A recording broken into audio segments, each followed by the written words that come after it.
education, public, diplomatic, and private sector.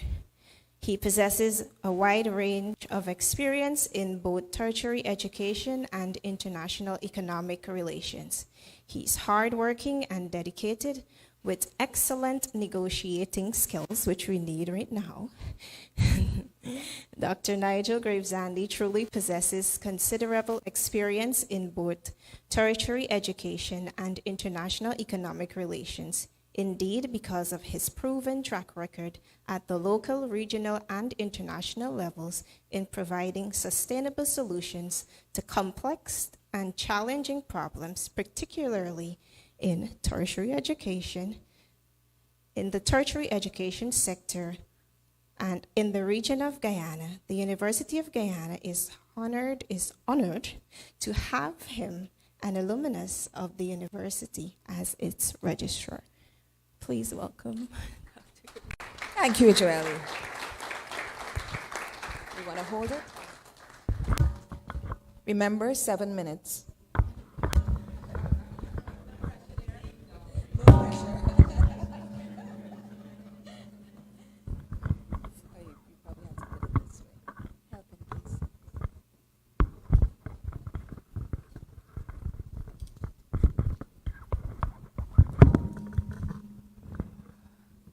Thank you kindly. I think the 7 minutes begin now. A brief historical overview and note on the principle of effective occupation in the context of the Venezuela-Guyana territorial controversy. This presentation is an attempt to examine the Venezuela-Guyana boundary dispute as an issue in effective occupation. And during the proceedings of the arbitration tribunal in 1899, overwhelming evidence had been produced to prove that the Dutch, predecessors of the British, had maintained a substantial degree of effective occupation over some 50,000 square miles of territory in the Guyana Essequibo region claimed by Venezuela. Evidence had been convincingly produced by the British attorneys to support the notion that the friendship which existed between the Dutch and the Indians had been cemented through a number of treaties of alliance, particularly with the Indians occupying the territory between the Orinoco and Essequibo rivers. Similarly, when the British gained the colonies of Essequibo, Demerara, and Berbice, they too astutely adopted and consolidated the policy of expediency towards the natives in the territory they had acquired from the Dutch.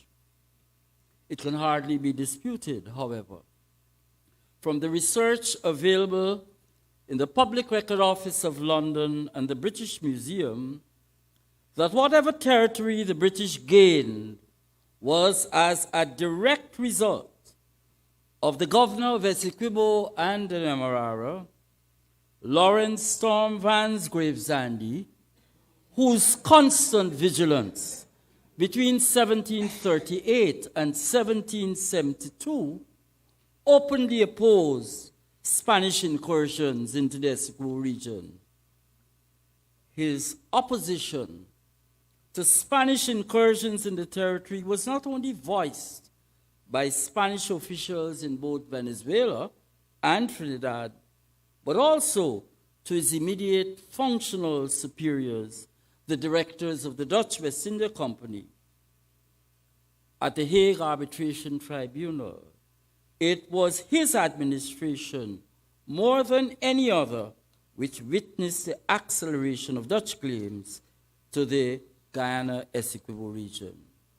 While a mass of evidence had been offered at the tribunal to show that up to the beginning of the 18th century, the Spanish did not extend their possessions in Guyana beyond the limits of Santo Tome de la Guayana, in the Orinoco region.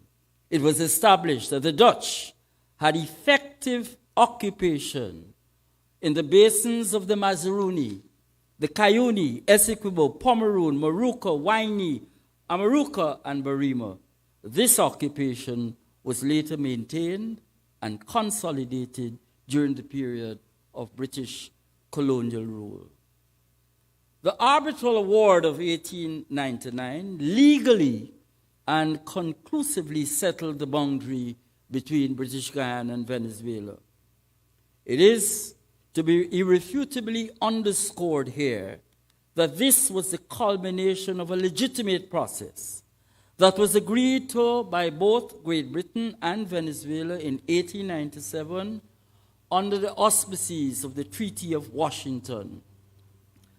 And both parties agreed that whatever the determination was, it would be, quote, a full, perfect, and final settlement of all issues, questions referred to the arbitrators.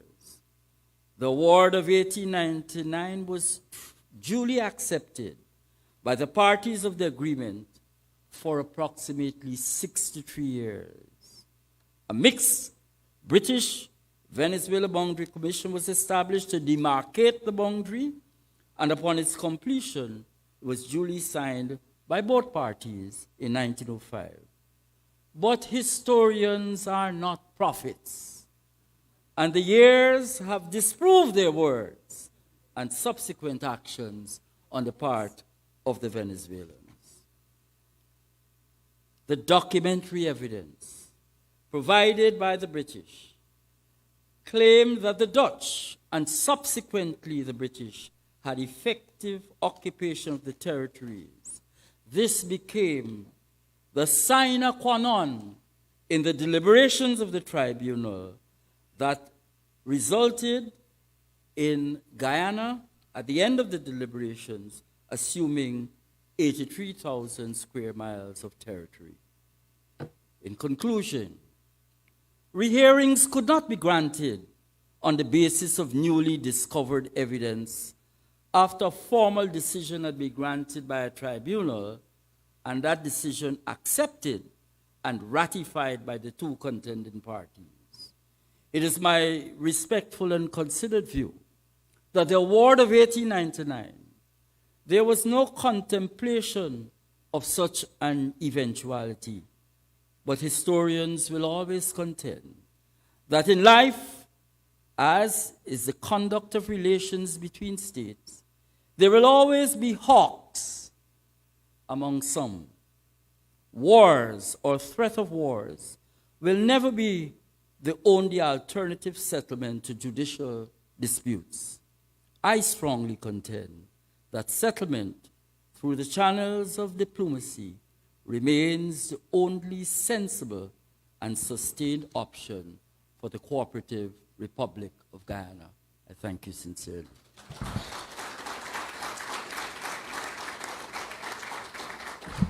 Thank you, and you had 20 minutes to go. And thank you very much. I don't know why we're settling something that was already settled, so we can discuss that later.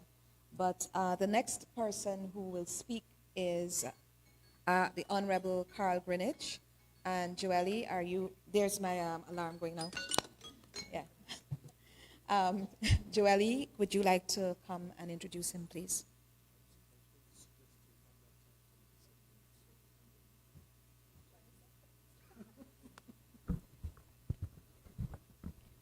Honorable Carl Brassington Greenwich is an economist who hails from New Amsterdam and the holder of a bachelor's degree in economics from the University of Exeter and a Master of Arts and Master of Philosophy in economics from the University of London. Mr. Greenwich served as the Minister of Finance from 1983 to 1992 in the cabinet of the late President Lyndon Forbes Sampson Burnham. He has extensive experience at the policy, management, and technical levels and has worked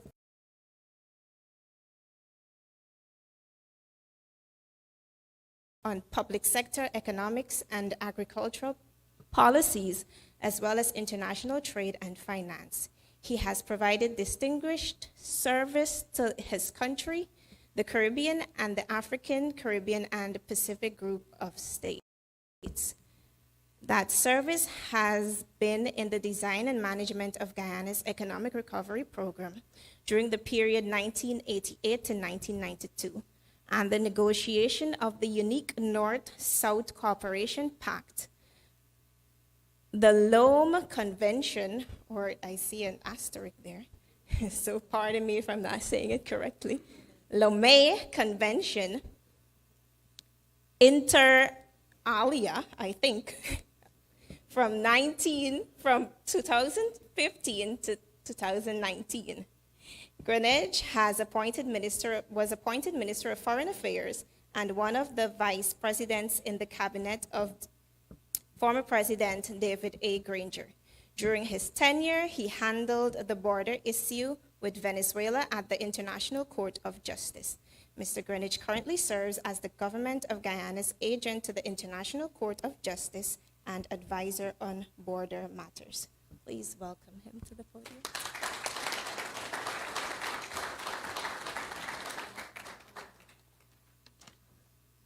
Good afternoon, everyone.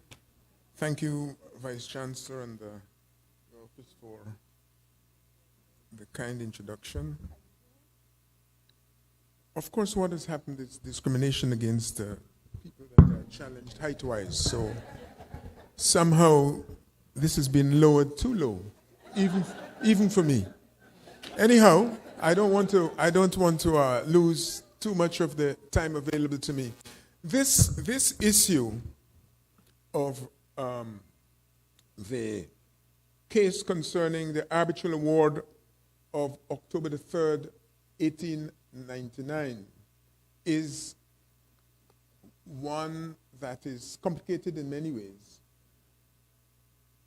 arising because there are many different dimensions or levels. And I say that simply to perhaps to explain to you that there are many avenues we can go down if we are to make sense of the challenges before us and why it is, as you asked, Madam Vice Chancellor, why we're before the court.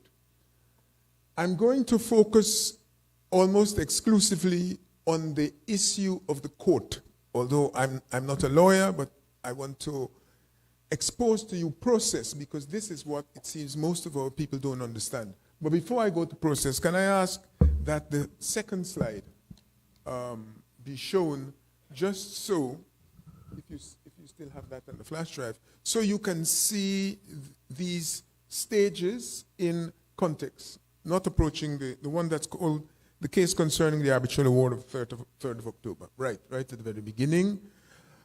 What I want to speak about are the stages of the ICJ process, which you can see halfway down, jurisdiction, merits, and the merit phase continued. But before I go there, I want to say that in order to understand what we're speaking about, you need to bear in mind some dates. They are on the slides I've provided, but I won't have time to go through them. And I want to list also the attempts at resolution which pertain especially to bilaterals. And that is because, of course, you will hear the President Maduro speaking to that by way of an invitation. So let us go to the process itself. Guyana and Venezuela arrived on the doorstep of the court, as it were, as a result of a process. And that process was a process which is captured in the Geneva Agreement. And the Geneva Agreement makes no mention of Essequibo. It makes no mention of the transfer of land, okay? And it makes no mention of the transfer or the award of citizenship to Guyanese. I say that again because if you read the news, you will notice reference being constantly made by Venezuela to the question of the Geneva Agreement. But the Geneva Agreement should be kept very close to anyone that's following this, because the Geneva Agreement sets out the steps. The two important ones are The Geneva Agreement requires in Article 4 that in the event that the two sides don't agree, they will call upon the Secretary General to choose the next means of resolution. Okay? It also sets out the means of resolution as taken from Article 33(1) of the UN Charter. And I would like to also refer you to the UN Charter itself, which has an Article 2(4), which implores or requires, in fact, members of the UN to resolve their problems by use of peaceful means. We approach we approach the ICJ, as I say, part of a process. The process began with the requirement that the court agree or satisfy itself that it had jurisdiction. And we went through that process, and Venezuela at that stage declined to participate in that exercise. Even the memorandum or the memorial that it would have been required to present in order to explain its position was not properly presented in that context. It did, however, produce a document, and on the basis of the arguments submitted to the court decided, one, Venezuela had agreed to the court being an agent for arbitrating the dispute between the two sides. It claimed that it had never agreed to such an arrangement. In fact, in the 1966 Geneva Agreement, it did commit itself to accepting the court in the event that the Secretary General chose means by which this dispute between the two sides had to be resolved. And it also in 2016 to the beginning of 2018 also agreed with the SG, who had put to both sides his position, the way forward. And that way forward said that in the event that the two sides don't agree, and more importantly, if the positions widened, in the bilaterals that were overseen by Doug Newlander, the Secretary General's personal representative, he would choose to send the matter to the court. Guyana, in keeping with that understanding or commitment that the parties had embraced, then in 2018 submitted to the court its complaint, basically asking the court to make a decision and advise the parties as to whether the 1899 award still stood, and if it still stood, that the borders defined in the award were still valid, that those borders had to be respected or should be respected by both parties. And that is the process that takes us as far as the jurisdiction phase. So the court decided it had jurisdiction. The merits phase then was triggered, and Guyana has participated in that phase. What Venezuela's response was to submit preliminary objections to the court hearing the merits phase. And at that hearing, they argued that since Britain signed the 1899 agreement, the 1966 Geneva Agreement, it should be Britain, or Britain should be a party with Guyana to the hearing of the merits phase. The merits phase is the phase that examines the substantive arguments that the two parties want to make as to whether or not the 1899 award is valid. Again, I just want to emphasize this. It is not about whether we have maritime space, who has the maritime space, how big our land mass is. It is a question of whether the court recognizes that the 1899 award is or is not valid, and all the implications that follow from that. I'm sorry if that sounds a little terse, but in the time available to us, we can't attempt to go through all the different elements as to how they arrive there and some of the arguments themselves. But perhaps if there are questions, we can turn to those questions. For the time being, that is the issue. Most recently, if I might just close, Madam Chair, by saying that in the midst of the merits phase, Venezuela has indicated that it will take an action that in effect preempts the decision of the court, meaning that that question as to whether the 1899 award is valid, they've asked the electorate to decide on. And as a consequence, they have also asked the electorate to give them the power to annex the Essequibo region, a region it has never governed, and also all the other bits that you'll be aware of, the award of citizenship and so forth. And most importantly, to ignore the jurisdiction of the court and the power of the court to rule on this matter. Guyana has therefore lodged, if you like, a complaint to the court in which the court is being asked to react to this urgently and in a manner that says, in effect, that Venezuela is to do nothing to undermine or change the current status of, or attempts to change the status of Essequibo vis-a-vis Guyana, either to incorporate it or to do things to its citizens or to change its own laws in a manner that would have that effect. Thanks for being breathless. Sorry for being breathless. Thank you. We will have a big session, about an hour, for question and answers.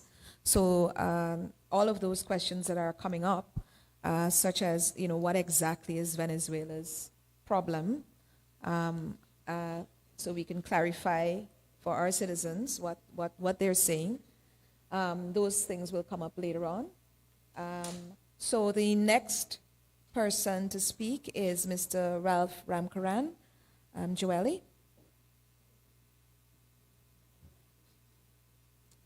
Mr. Ralph Ramkaran is a Guyanese politician and lawyer. He served as a Speaker of the National Assembly of Guyana from 2001 to 2011. Mr. Ramkaran qualified as a lawyer in 1972 in the United Kingdom as a member of the Gray's Inn, and returned to Guyana the following year when he entered into private practice.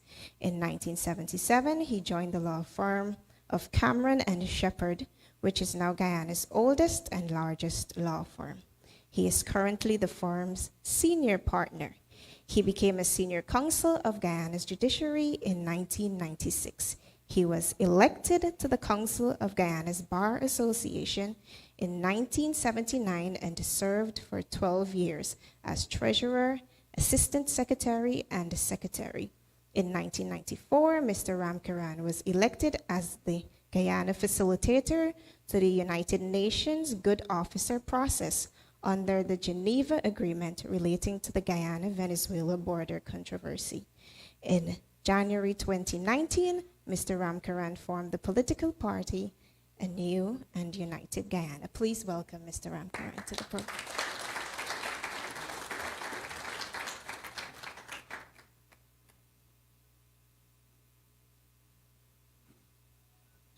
Good afternoon, ladies and gentlemen, Chancellor of the University, members of the head table. Thank you for that wonderful introduction. Some of the things in there I've forgotten myself. The threats faced by Guyana from Venezuela should not be underestimated. In the years that I have been dealing directly with the Venezuelan issue, this is the most frightening period I have personally felt. And I think that the Guyanese people should be aware of the threats from Venezuela. It is likely that Venezuela will lose the case at the ICJ. It is likely.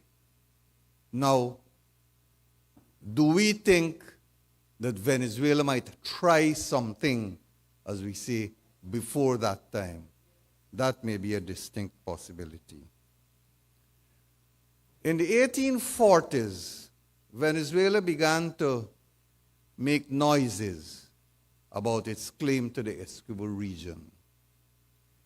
And as the decades went on, it got the support of the United States, which under the Monroe Doctrine placed a great deal of pressure on the British government. Serious pressure, threatening pressure. And eventually the Treaty of Arbitration, sometimes called the Treaty of Washington, was signed in 1897. The Arbitral Tribunal was appointed and sat in Paris and made its decision in 1899. Now, all these documents are, you can Google them, they're all on the internet, starting from the Treaty of Arbitration. So in 1899, it made its award, and in 1905, the boundary was demarcated, and in 1905, the map was signed by representatives of Venezuela and the United Kingdom, and it passed as a measure in the Venezuelan National Assembly. That's 1905. It was accepted by all the important officials, in particular the foreign minister of Venezuela. And then in 1962, Venezuela declared that it will not accept the award. In 1966, the Geneva Agreement was signed. And it's the foundation document to where we are today. The Geneva Agreement recognized the necessity of good relations and closer cooperation between Guyana and Venezuela, recognizing that closer cooperation between British Guyana and Venezuela could bring benefit to both countries. Convinced that any outstanding controversy between the UK and British Guyana on the one hand and Venezuela on the other would prejudice the furtherance of such cooperation. Now, so the Geneva Agreement recognized the importance of cooperation between Guyana and Venezuela. But what the Geneva Agreement, one of the core aspects of the Geneva Agreement is that it provided for a mixed commission. Now, you have been hearing repeated statements by the president of Venezuela for talks. Everywhere he goes, every speech he makes that involves the issue, he calls for talks between Guyana and says that the Geneva Agreement provides that talks are the only means by which this issue could be resolved, or talks under the Geneva Agreement are the only method by which the issue can be resolved. Now, the Geneva Agreement doesn't say that. The Geneva Agreement provides for a mixed commission to sit for 4 years. Our mixed commission was led by Dr. Shahabuddin and Sir Donald Jackson, and it did sit for 4 years. And the entire period of the mixed commission was devoted to Venezuela asking for a piece of territory. Now, the mixed commission provided the opportunity for talks. It is under the mixed commission that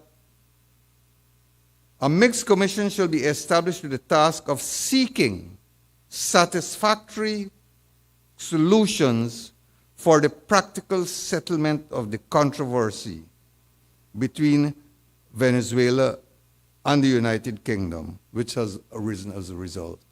So it is in the mixed commission that the seeking of satisfactory solutions for a practical settlement of the controversy ought to have taken place. It's in the mixed commission. And the mixed commission had a life of 4 years. The mixed commission did not succeed in resolving the problem. And after the mixed commission, the next stage was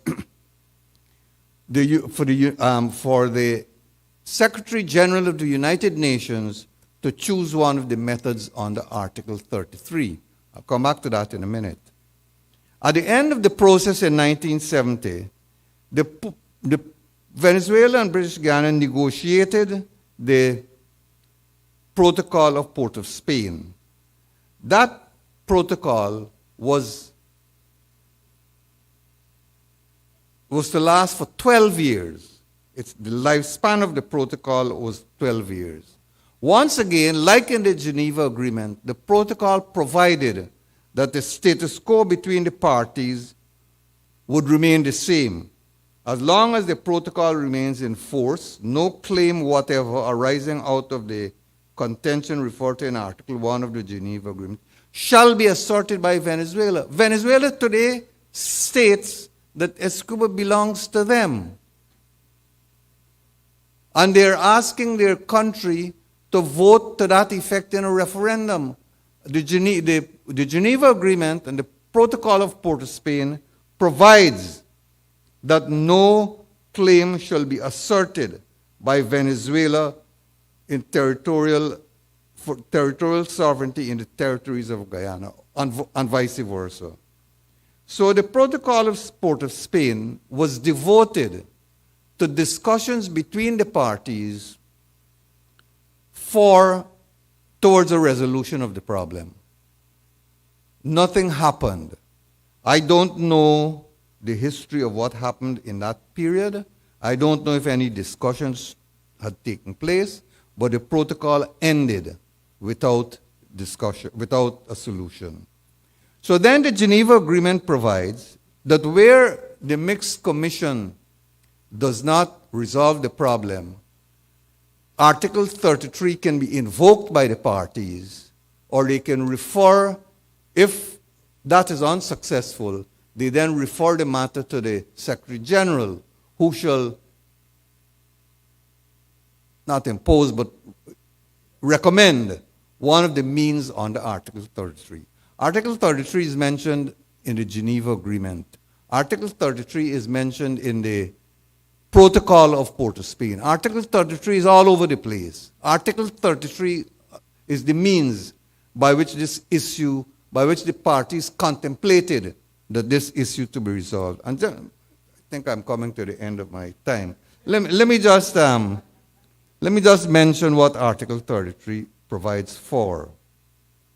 By negotiation, Article 33 of the UN Charter provides for negotiation, inquiry, mediation, conciliation, arbitration, judicial settlement. Judicial settlement. And that is what, after the failure of the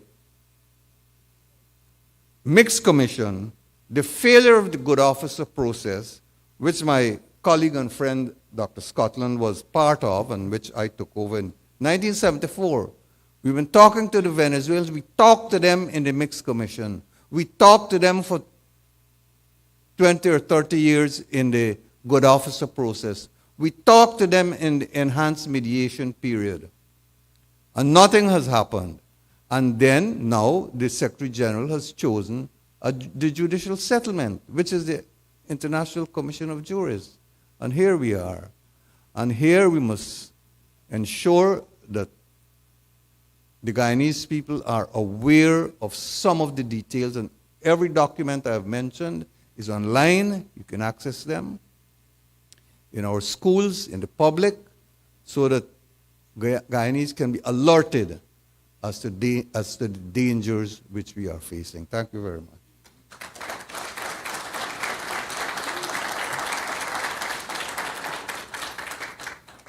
Thank you very much. I did put my timer on pause, gave him an extra 2 minutes because I think that we needed to hear some of those details. And plus some other people had some time left over. But we will be able to speak a little more to some of those questions that are raised. But just so you know that the university is curating a website specifically designed to pull together all of these documents in one place, as well as these talks and other comments about this matter as a first step towards helping to educate the public and also giving people an insight at least into our our side of the matter. The next person who will speak to us is the first good officer of the country, Dr. Bartlett Scotland, and Joelle will introduce him. Dr. Barton U.A. Scotland is a Guyanese politician and a former diplomat. He has served as a Speaker of the National Assembly of Guyana from June 10, 2015 to September 1, 2020. Dr. Scotland formerly worked in the Ministry of Foreign Affairs as a senior diplomat and advisor. As a lawyer, Dr. Scotland holds a Master of Laws and a PhD with a focus in international law from the University of London. Dr. Scotland is a legal luminary who has served with distinction in several diplomatic missions. He also led the Department of International Economic Cooperation during the Desmond Hoyt presidency. He also served as a commissioner on the CARICOM Competition Commission, which was launched in 2008, later becoming its chairman. In his private practice, he was involved in the areas of natural resources and investment law and international law. Please welcome Dr. Scotland.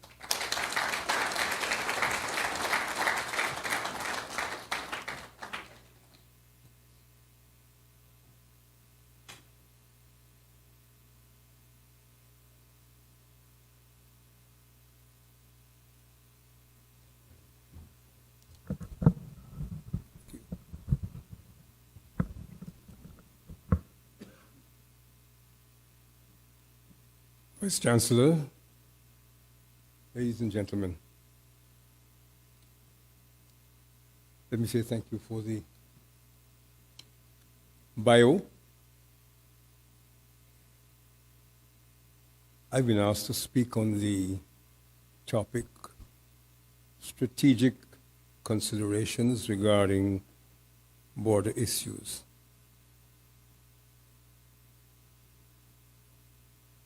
In the normal course of human intercourse, populations living on either side of a common border interact without difficulty. In the case of the Guyana-Venezuela border, there's a long tradition of indigenous groups having long established relationships between persons on either side of the border. It would be true to say that relations of trading between Guyana and Guyanese and Venezuelans on either side of the border are long established and treated as part of normal intercourse between citizens sharing a common border. In spite of the official stance of Venezuela in pursuing an illegal claim to 2/3 of Guyana, there was no known or openly expressed animus by Guyanese towards Venezuelans as a whole. This is so in spite of the occasional illegal intrusion by Venezuela of our maritime space and airspace. Mindful of the present conjuncture of issues and present realities, and the obligations set on us by time, I shall endeavor to focus on one of the strategic considerations. I call it legal issues. I speak of legal issues because I perceive legal issues and the consequential issues which flow as being the strongest protection for Guyana in the present state of things. Secretary General of the United Nations, acting under the Geneva Agreement and in the exercise of his own judgment, engaged the International Court of Justice. It seems to me that in the present situation, where one party, Venezuela, is issuing threats to Guyana under the guise of undertaking certain domestic acts, but acts which will have international consequences for Guyana, More, there should be further recourse to the United Nations. Article 2, paragraphs 3 and 4 of the Charter of the United Nations provides a framework in which the conduct of states may be measured. Article 2, paragraph 3 provides that all members shall settle their international disputes by peaceful means in such a manner that international peace and security and justice are not endangered. Paragraph 4 of Article 2 of the Charter sets out the following. All members shall refrain in their international relations from the threat or use of force against the territorial integrity or political independence of any state, or in any other manner inconsistent with the purposes of the United Nations. Recourse to the United Nations with continuing strong diplomatic activity should aid in diffusing the tension and concern which is felt by Guyanese. Consequential concerns which arise in the particular case of Guyana at this time. Guyana, in addition to recourse to protection, must consider and discharge her international obligations towards Venezuelan nationals who have been admitted within our borders and who, as a consequence, are temporarily under our legal control and protection. Where their presence is driven by need, Guyana must maintain a legally acceptable environment in which they may live. The third issue to which I shall make reference is to the Venezuelan who might be admitted by Guyana, but enters Guyana with animus towards its people and may, as a consequence, be motivated by a different purpose. The presence of such persons will give rise to security considerations to which Guyana must attend and which could introduce different issues in the life of those admitted. Finally, I make reference to education. My colleague, Mr. Ramkaran, made a reference to this. There is constant need for continuous education of Guyanese concerning the controversy and its consequences.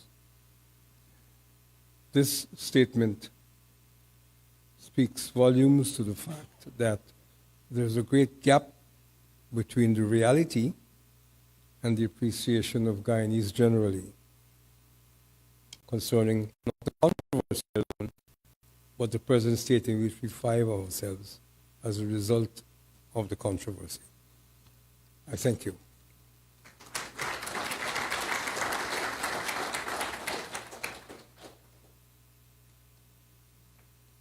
Thank you very much. And this gives us a very good segue into some of the points that are going to be raised, the present effects of what is happening, how people feel about it, and aptly put the concerns and tensions that are arising around this question in our country, and I'm sure in Venezuela itself. One of our students last night wrote to me and asked why we didn't have anyone from the military on this panel. And I wanted to say that we have been speaking to them. They are doing their work, a lot of work, and they have to have clearance. And we put this together very fast. So this is one of a number of such programs that we will put on. So the next one probably is going to have some input from on the security side, focused completely on security. So I just wanted to say that it's not that they declined or anything like that. It's just we were dealing with this particular one first, and then the next one will be around more focused on security matters. But in speaking to generally to the Army, to the police, to reservists, as well as to the intelligence agency of the country, I want to assure you that they are not resting on their hands. They're not sitting down and saying that, oh, we can't do anything. They are working really hard. And just to let people know that, you do not give your strategy out in the public, especially if it's a security strategy, because then it's no longer a strategy. So just give them an opportunity to speak when they can speak from their platform. The next two people are on the program. They're going to share 10 minutes because they're students from us. And what I did is that I put it into our student leaders group. Does anybody want to speak on this panel? And two of them answered almost immediately. So I thought, well, it's good. Let's give both of them an opportunity, even though we were looking for one student. So they're going to have 10 minutes, and Joelle is going to introduce them.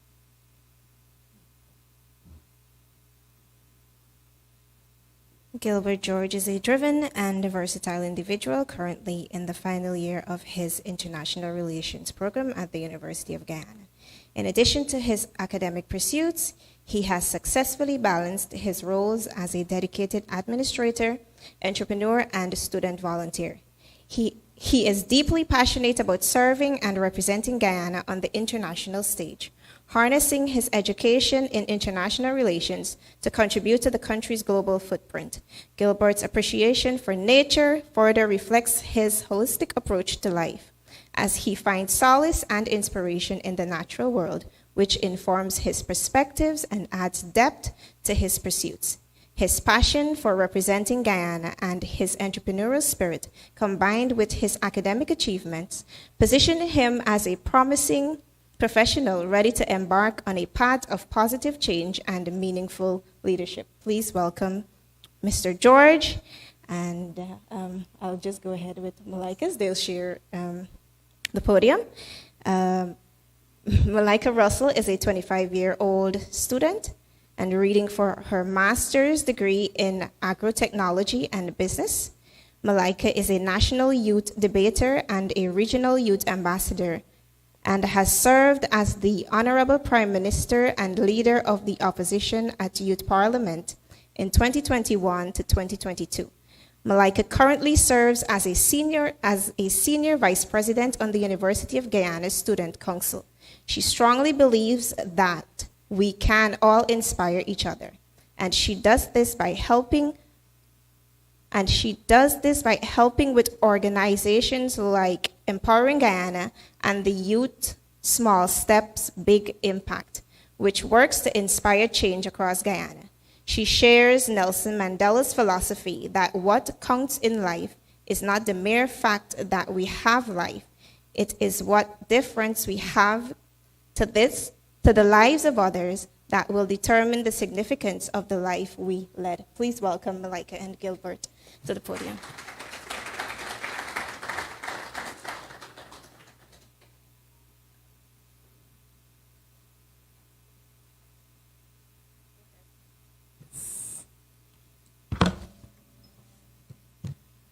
Good evening, everyone.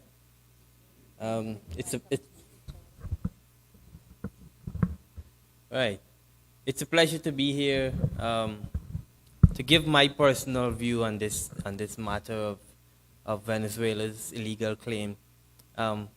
Like Professor Paloma said when she put it out in the group, luckily I was there on WhatsApp and I saw it and right away I responded.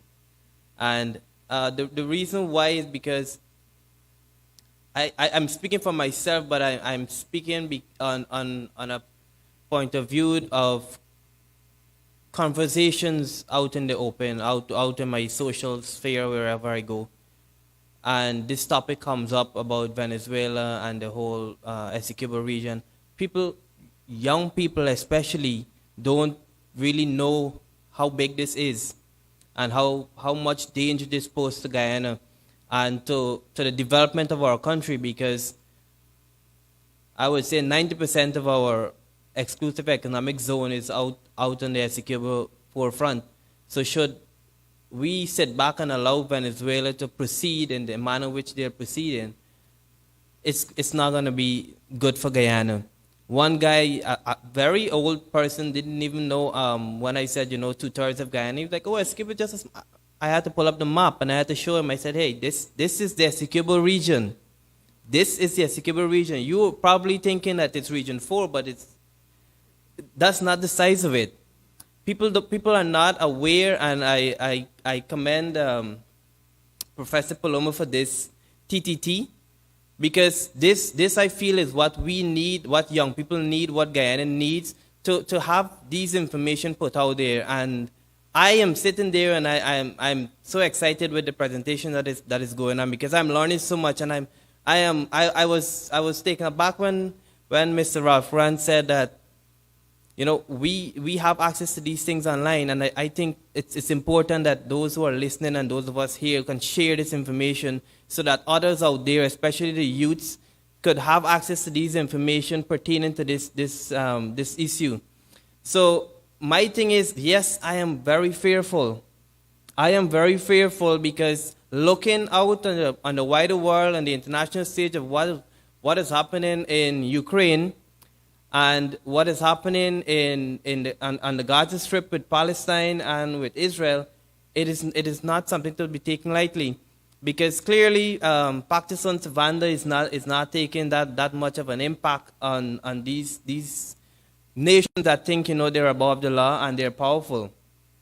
It is not taking that. So I am very grateful to just share that information that people need to know what is going on, and especially the youths, because looking around now in the room,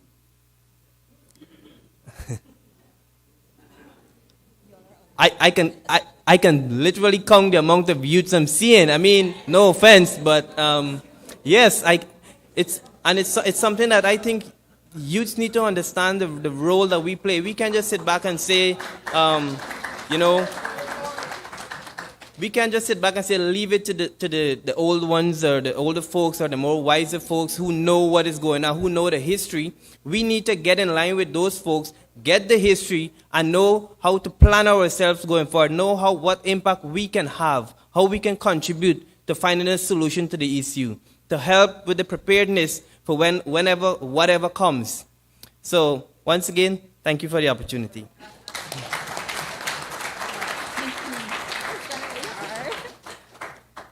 Good afternoon, everyone.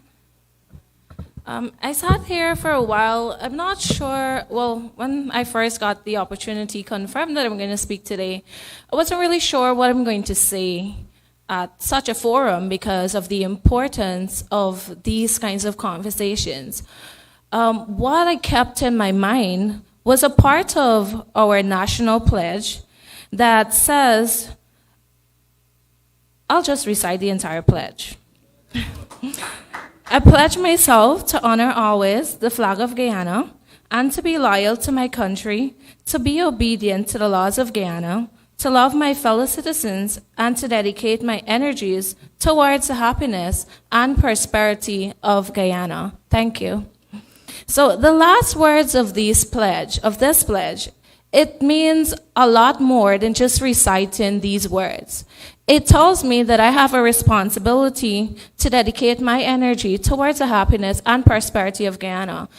Today, the issue at hand is one that threatens the happiness and prosperity of not just the older people, but our current population and of that to come. This issue has been existing beyond my age, and it continues to date. As I listened to the presenters before me, one thing that stood out was that I'm fully aware that many Guyanese would know the position of the International Court, as well as the Venezuelans are fully aware of the same. And I think the issue is one that it is in total disregard of the international ruling. And so the claims of Guyana's Essequibo, when I first read the words of the president of Venezuela, it said that it is the greatest desire of the Venezuelans to see Essequibo be reflected on their map. And further down into reading, I could sense that level of patriotism for someone to say it is their greatest desires. Of all the things you can desire, why is this your greatest desire? And it keeps playing in my mind that without any sort of limitations, they are desirous of Essequibo. And this issue would affect not just the lives of the people in Essequibo, but it affects us all, because one thing I've known growing up is that Guyana is our country, is our home. Not Berbice is our home, not Demerara is our home. Guyana is our home. That's what we grew up and learned.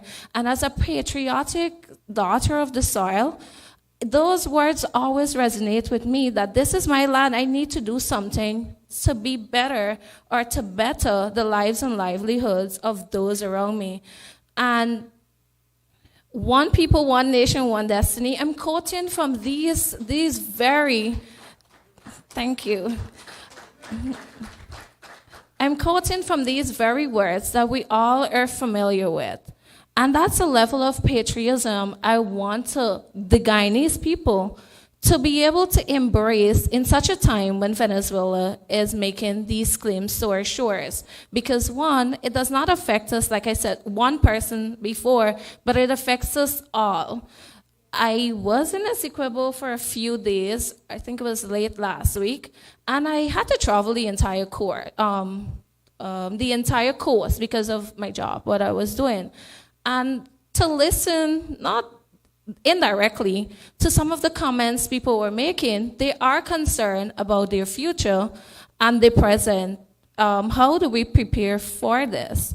As a young person, I am very concerned, because when you think about what they may be able to do, it affects lives. And I'm repeating this for emphasis, because there are lives that are going to be affected if they do try to come by force. And I think there is a possibility. However, I also believe that the future belongs to those who prepare for it. So it is our responsibility to acknowledge what is in front of us and to determine how we're going to mitigate whatever challenges that may come as a result of that.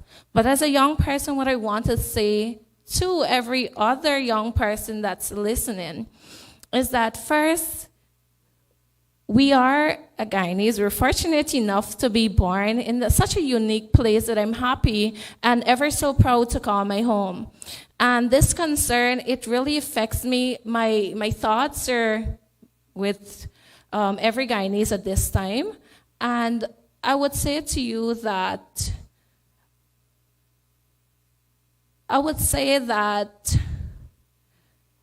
Guyana is our responsibility to maintain. So we have to be in the know and do our best with other stakeholders can ensure that our safety is priority, and the territory that we know it is maintained now and for all of our future generations to come. Thank you so much for listening.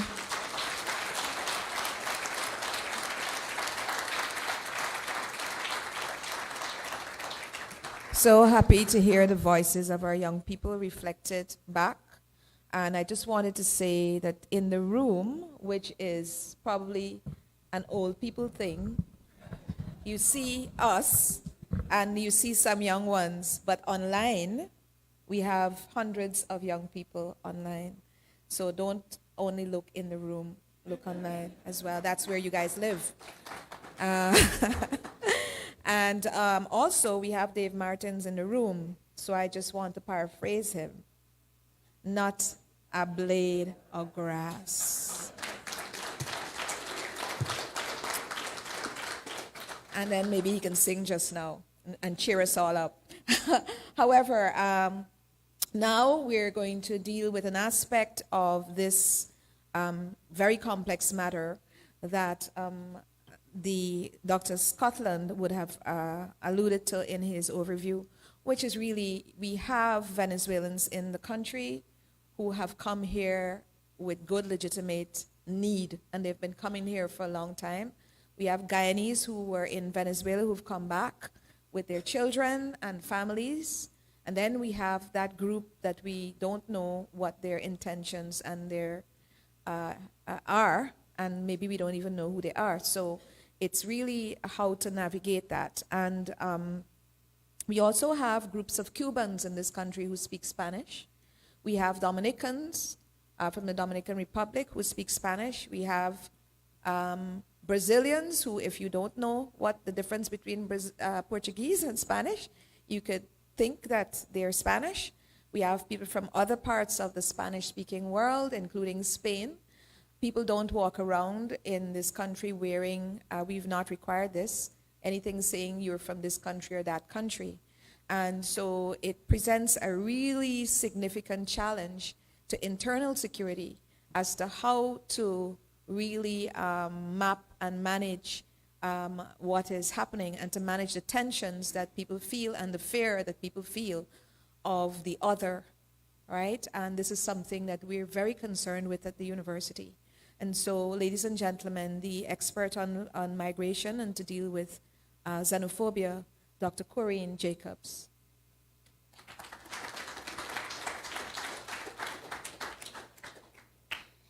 Dr. Corinne Jacobs Chester is an international relations specialist who has the distinction of functioning as an interdisciplinary academic and educator. As the holder of a bachelor's degree in Portuguese linguistics in Brazil, she joined the then Faculty of Arts, now Education and Humanities, at the University of Guyana as an English lecturer.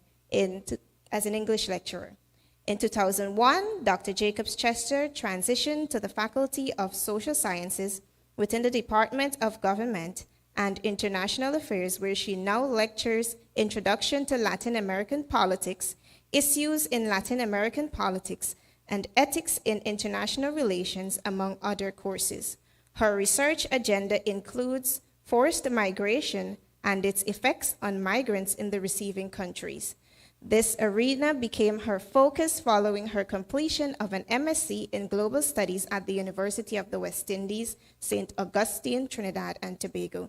She later obtained a PhD in interdisciplinary studies from Fiji National University to further cement her scholarly goals. Please welcome Dr. Jacobs Chester.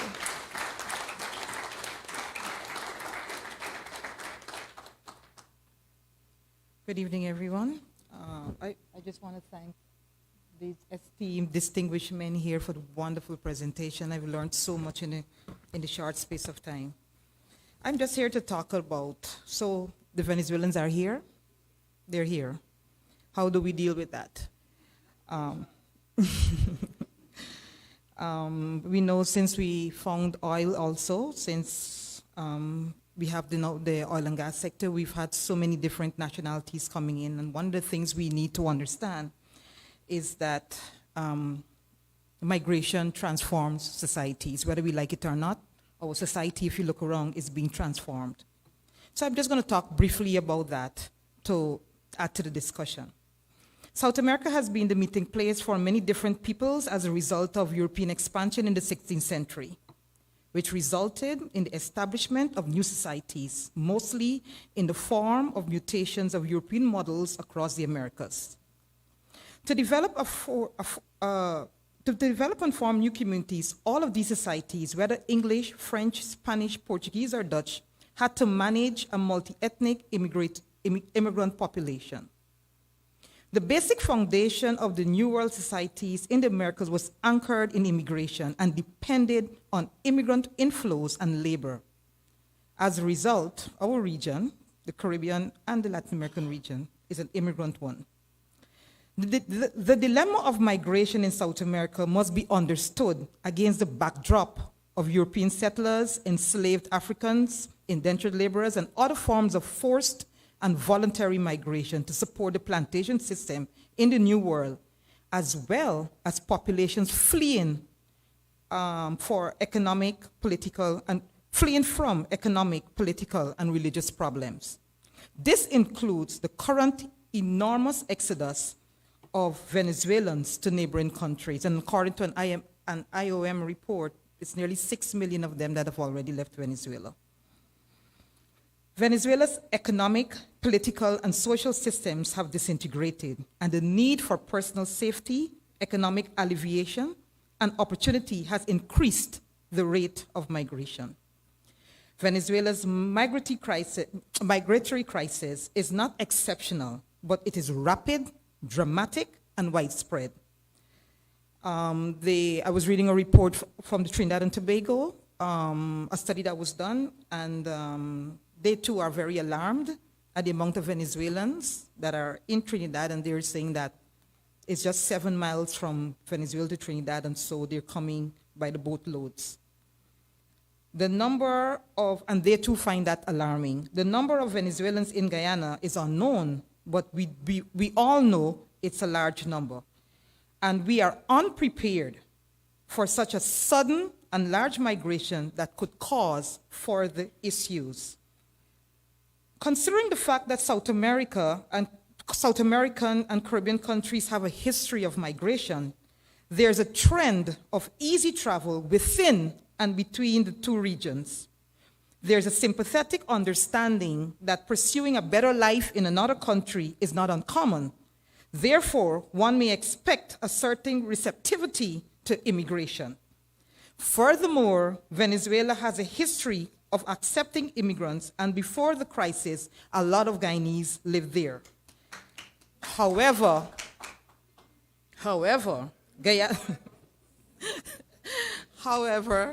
Guyana's receptivity of the migrants is complicated because of the border issue and continues to plague any neighborly understanding.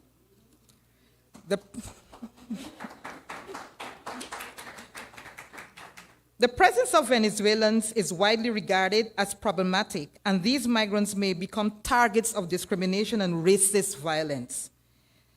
Ethnic minorities, and I'm speaking in general, are portrayed by migrant critics as a threat to economic well-being, public order, and national identity, resulting in what we know as xenophobia, and another word for xenophobia can also be racism or racialization. According to Castles et al., from his book, The Age of Migration, xenophobia can be found in almost any society. It entails making assumptions about people's personalities, abilities, or behavior based on socially constructed markers of difference. This behavior is generally unconscious, as members of the host country are often unaware of their racist biases. One important reason for the occurrence of racism in modern societies is a threat to livelihood, jobs, and social security. Even if there is no causal relationship, the presence of migrants is always linked to unsettling changes. Large-scale immigration and settlement can thus result in reactive reassertions of nativism. And as I was reading this, I just remembered Dave Martin's song, "We Ain't Giving Up No Mountain and We Ain't Giving Up No Tree," because what is happening is just bringing back nationalism in our country and patriotism, which I hope that is going to stir all the Guyanese people. According to Hage, 1988, newcomers are seen as a source of the threatening change. Hage explains that nativism, a type of nationalism, is a particularly virulent form of racism because it views migrants as an outright threat, going beyond more common fears that migrants steal jobs or undercut wages.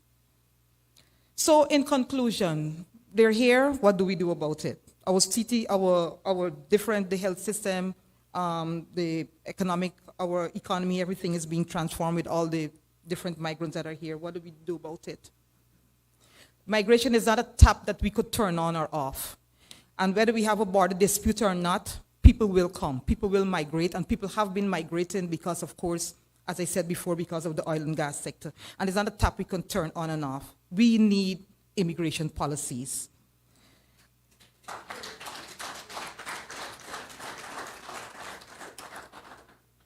And I quote this from Castle again. Acceptance of the inevitability of some level of migration, as well as permanent settlement and ethnic group formation, and we're seeing ethnic group formations in pockets all over Guyana, as part of the way modern societies are changing, is a necessary starting point for any meaningful consideration of desirable public policies. A thorough understanding of the causes and dynamics of migration is essential for adaptive and effective policy making in this area. Thank you.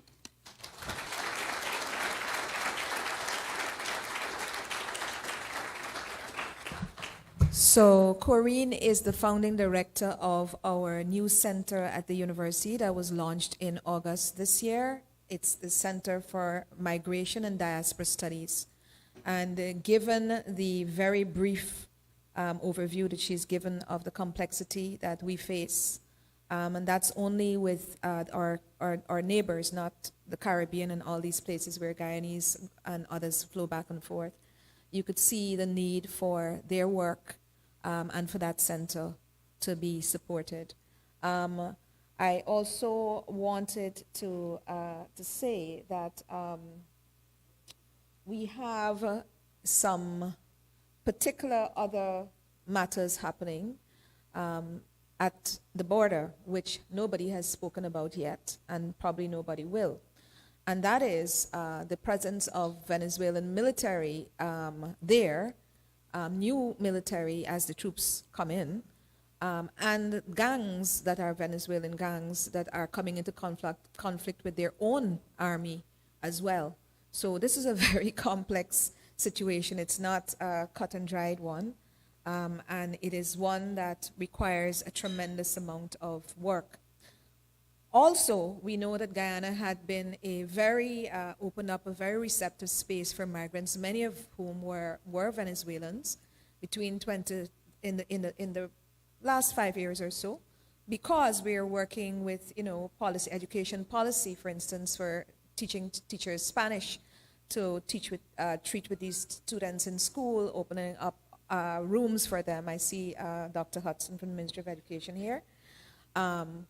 Also opening up medical services and so on for various migrants, but mostly an overwhelming number of Spanish-speaking ones who are from Venezuela.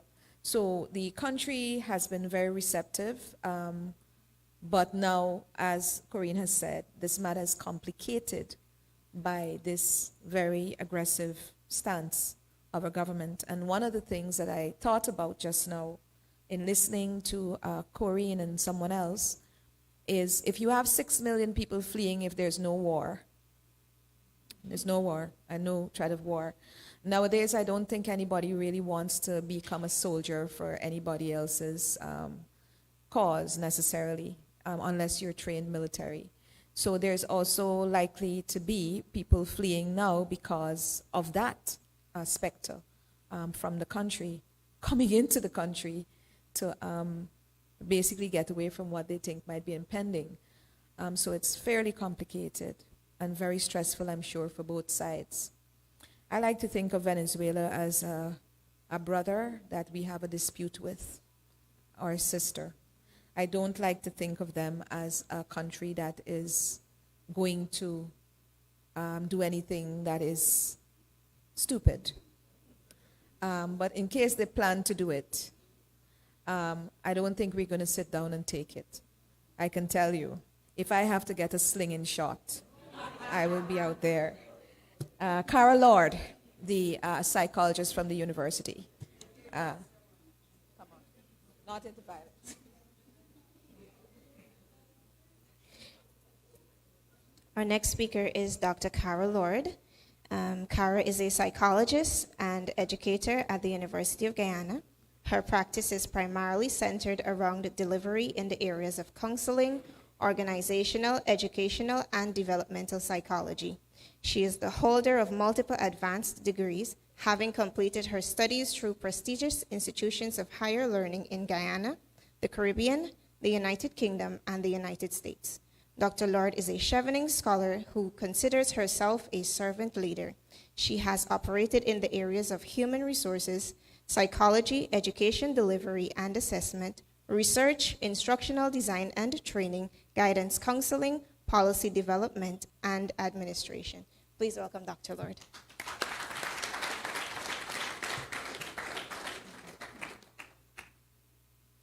My fellow beings, as a mature young person, I am pleased to be a part of the panel this evening, and I thank you for the opportunity. We've heard today about the history, the legality, the process, the international engagement.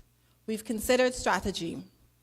All of those matters are logical and coherent, but it can also be considered overwhelming for some.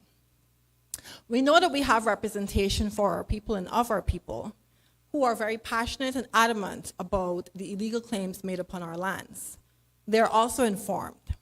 They have documented, read and articulated, discussed, gathered evidence, and have sought to engage in a civilized process. And we have to appreciate this. Still, I can tell you that the emotion I imagine many feel about this issue is fear. And I promise you that I wrote this well in advance of our presentation from our youth presenters, so it was very interesting to hear them speak from their hearts about it. Of course, there are other emotions which come to mind, such as anger, confusion, and anxiety among our people. But these are all negative in nature. There's uncertainty that causes a sense of uneasiness for every one of us who recognize the potential impact of this border controversy. But when I say every one of us, I mean everyone. Not only Guyanese, not only the diaspora, but every life involved. Every human life is precious and it's valuable, and there's an impact to everyone who is involved in this. Maslow's hierarchy of needs is quite a popular humanistic theory which compartmentalizes and allows us to holistically appreciate the subtle composition of our individual aspirations as we work toward being the best versions of ourselves. It recognizes that as much as we have individual experiences, and it's a unique journey for each of us, we need the support of others to survive and thrive. The evolutionary perspective teaches us that our initial challenges is to overcome the me versus us mentality. We learn from an early age that no matter how strong and fit we may be, there is more needed to survive. There is therefore strength in numbers and unity. We learn to share our resources and operate in a manner which allows for cordiality and humanity, even if this means sacrificing some of our individual freedoms. This is how we live and operate as part of families, villages, tribes, communities, and the larger. The goal is that everyone is contributing in a way befitting of them and doing their part toward progress and development. So that's me versus us, yeah? The next challenge that we've not yet managed to overcome is referred to as us versus them. Here, we struggle to see individuals or groups of people who are different from us in one way or another as equals. Instead, we see them separate and apart, and therefore divided. But that's the mentality. This is why we experience and witness prejudice and violence in varying forms. I preface that to say that there are three main points that I'd like for you to take home with you and share with you based on my job today. My goal is to talk you through some points which are intended to foster and support the management of healthy relationships. So my first point, be considerate of your thoughts and feelings. It's important that we're able to recognize how we think and feel in every scenario. This is a particular scenario which, as I've mentioned, can and has invoked many negative emotions. We're receiving different information in varying amounts about the border controversy, and our experiences of that information differ. So for some people, it can cause anxiety and trauma. Trauma is any experience that overwhelms your thoughts, emotions, and or body. Anxiety is an emotion characterized by feelings of tension, worried thoughts, and physical changes like increased blood pressure, for example. Oftentimes, anxiety is an emotional response that's linked to stress, trauma, and fear. So it's very important for us to first make sure that we understand what we're feeling. It's important to manage our thoughts and feelings by recognizing them, processing them, and finding ways to express them if desired. I'm going to come back to the ways to express them, yeah? The point here is that it starts with you. 2 is to be mindful about the information you digest. And when I said I want to come back to the information that you might want to express, I want to talk specifically about social media and the way that it's impacted our thoughts and feelings as well. So we have persons who are content creators and they are expressing their feelings, whether that is based on their personal position on the issue, and they are not necessarily always fact-checking and making sure that they read through the articles and they have the correct information. It's all well and fine to share information on your feelings, but please be explicit that this is personal information about how you feel. So it's really important, if we are going to be informed and we are going to be prepared for this situation, that we are sensitive about the content that we take in, about the content that we share, and about the validity and factual nature of that content. So be clear about what sources you're receiving information from, whether those are official news outlets and the things that you're reading, while you're keeping up with current affairs. And then there are persons who are not creating content, but they're consuming content. So you want to also be mindful about reducing the kinds of content that you consume. I am the type of person who does use social media, and I will tell you right now that if there's any content that I believe is going to be damaging to my mental health, as soon as I view it, I say, okay, this looks iffy, I scroll, I'm gone. I'm not looking at that. Because as you compact your mind with that, you compound that, you keep looking at negative things over and over, as much as you want to be informed, if it is not the right information for your mind can only take so much trauma, and that will only add to the negative emotions that you feel. So those emotions of fear and anxiety are only going to be increased, and it may or may not be relevant and warranted. My third point is to be thoughtful about your interactions with others. I want to share really quickly my experience as someone living in a different country. My undergraduate studies was completed at the University of the West Indies in Cave Hill campus, Barbados. So I was a Guyanese student in Barbados. And as you can imagine, as many of you know, Guyanese people are not always quite welcomed by people from Barbados. And so as much as I have created lasting friendships with really good people that I know to this day, I have also been I don't want to say a victim or a survivor, but I've witnessed a lot of prejudice against me daily. People will speak out. As soon as they find out I'm Guyanese, I didn't know you were Guyanese, and they have things to say about Guyanese, and it's really very negative things. I have been referred to as a prostitute. I was a student who was between 19 and 21, and I have been called very vile things. And so I want to share that with you because I want you to now imagine, as many of you have visited other countries, and so you have either lived or just been there for tourism purposes, that you would like to be welcomed into those spaces and not have to receive such negative comments or be prejudiced in any way. So be mindful of this in your interactions with persons who are not from Guyana, whether they're visiting or whether they have migrated here, or whether they have come here just seeking respite, okay? I have borrowed from our driving practices the 4 C's, not 5, because I don't really like that term common sense. So care, consideration, caution, and courtesy are good ways for us to be mindful of how we're interacting with others. Of course, there are other expectations for engagement, such as respect. But at the heart of what I want to say is just be responsible for your speech and for your actions when you're interacting and engaging with others. I also want to mention as well that I have an 8-year-old son, and my 8-year-old son is aware of this issue. He came inside one day and he asked me, is Guyana and Venezuela going to war? And I was shocked by the question.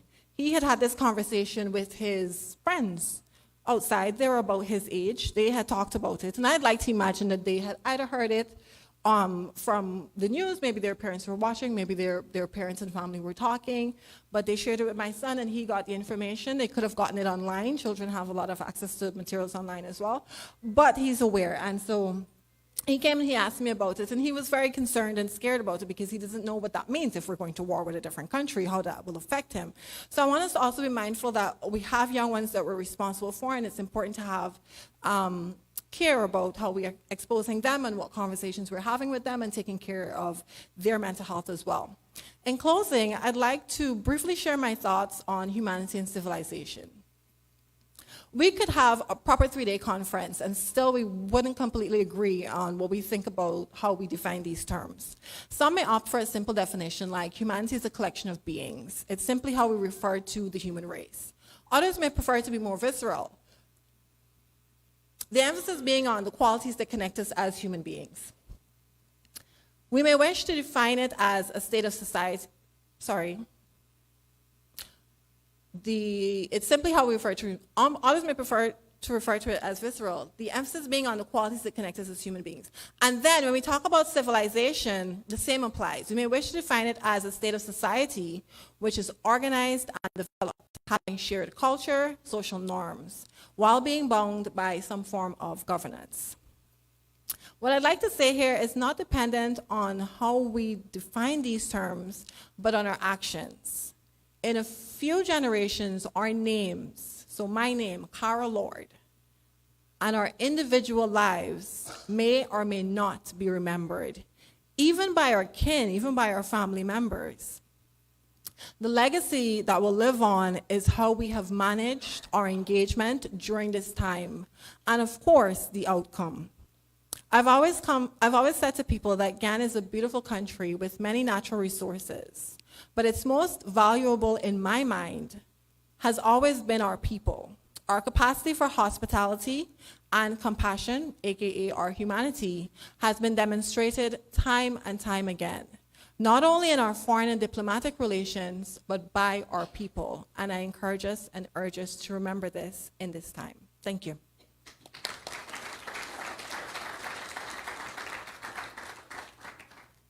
So, one of the most important ways to deal with an information gap is to fill it.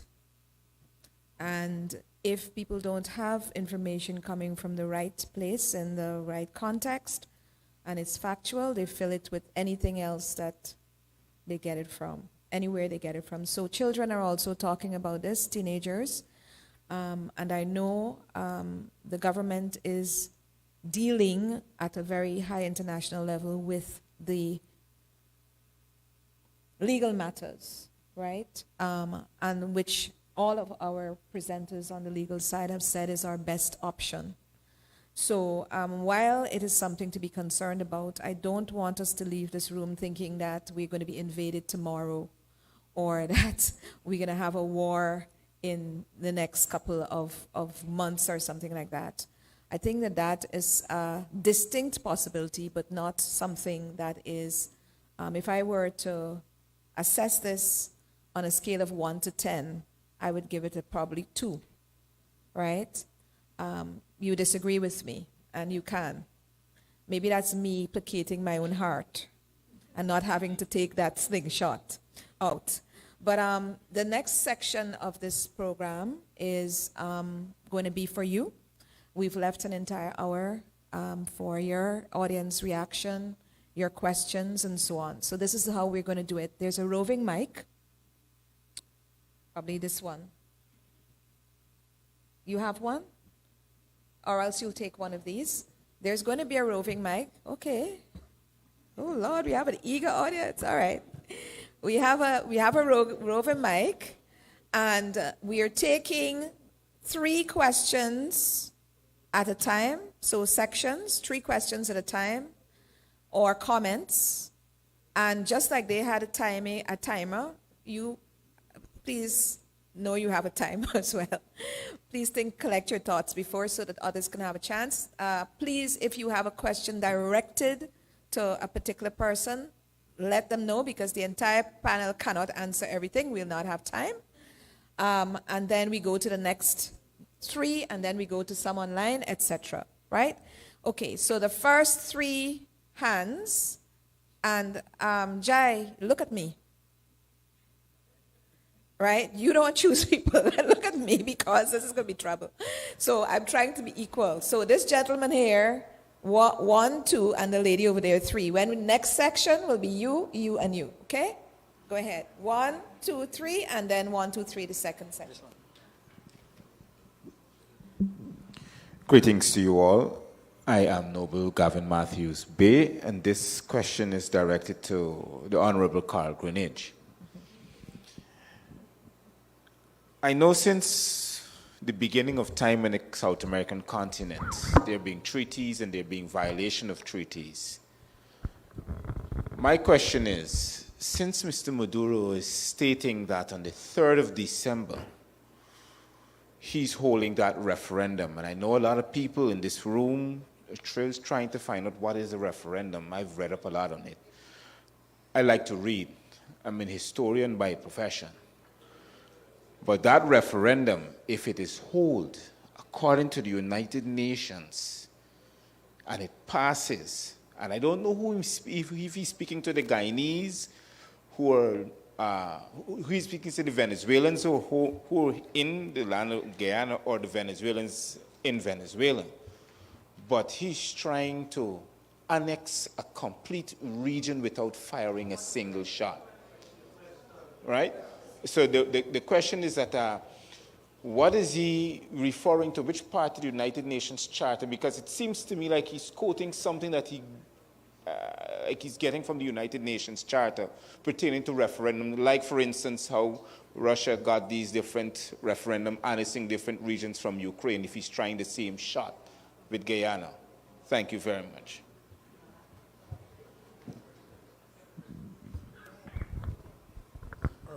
Thank you very much, Mr. Matthews. I'm understanding that you want to know to what President Maduro is making reference, presumably what authority. I don't have an answer to that.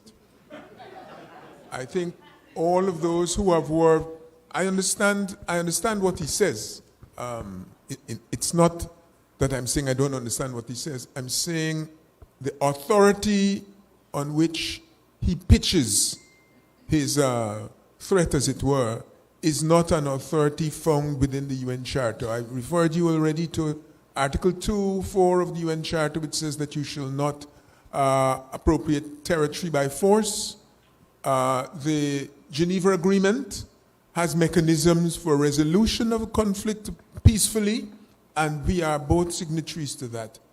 Clearly, he finds the process of legal resolution of this problem inconvenient, and therefore is attempting to get around this by appealing to, in a sense, a corrupted form of democracy. In other words, you have a referendum, and you say after that referendum, my people have decided that I can do the following. They're agreeable to the following. And you base your action on a claim that the public has voted. But the public can vote on whatever it likes. But that decision, in the context, at least of as we interpret democracy today, and the rights of different groups, does not entitle you to make decisions about other people or of other people's resources. So the presentations by Mr. Maduro do not find, they don't find justification in any of the laws under the UN, either the UN Charter. I don't even know that you can say that the Constitution of Venezuela provides such space. That would be my response. But maybe the lawyers among us have a more clear understanding or might want to respond to that. Okay, next person. Yeah, my question is based on a comment made many years ago by a military commander, Venezuelan military commander. The translation goes as follows. The British are occupied in the Falklands.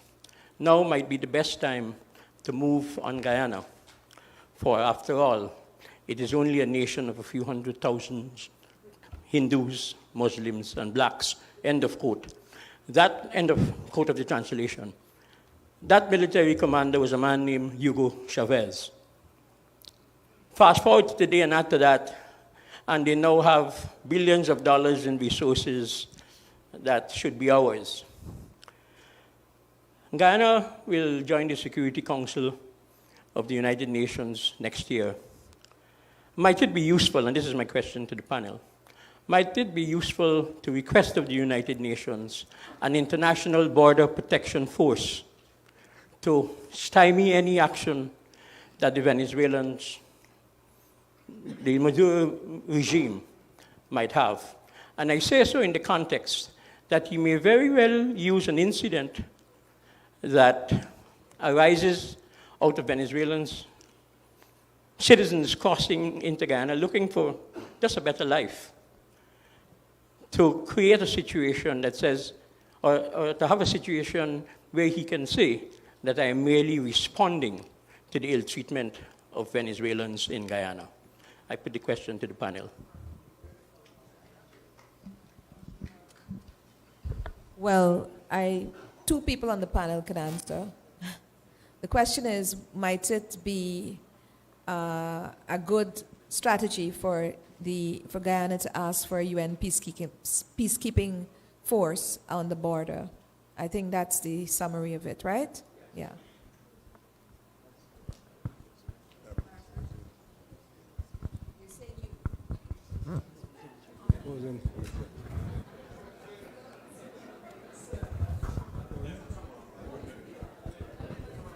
There's a strong opinion that I have heard. I'm just repeating the opinion. I'm not suggesting it is my view. That Venezuelans may attempt to use the migrants, Venezuelan migrants to Guyana, for either one of two purposes. Want to send Venezuelan agents here to spy on Guyana, and the other one is to use migrants to, at some point, to use the migrants to invade Guyana, as the Russians have done in Ukraine, the Russian speakers. Well, the two situations are substantially different. There are millions of people in the eastern part of Ukraine who consider themselves to be Russians and who speak Russian. The Venezuelans are coming here in their hundreds. So I don't think that, I don't necessarily agree with that view. And we should not, as the professor said, we should not use the Venezuelan migrants in a way that people generally use migrants.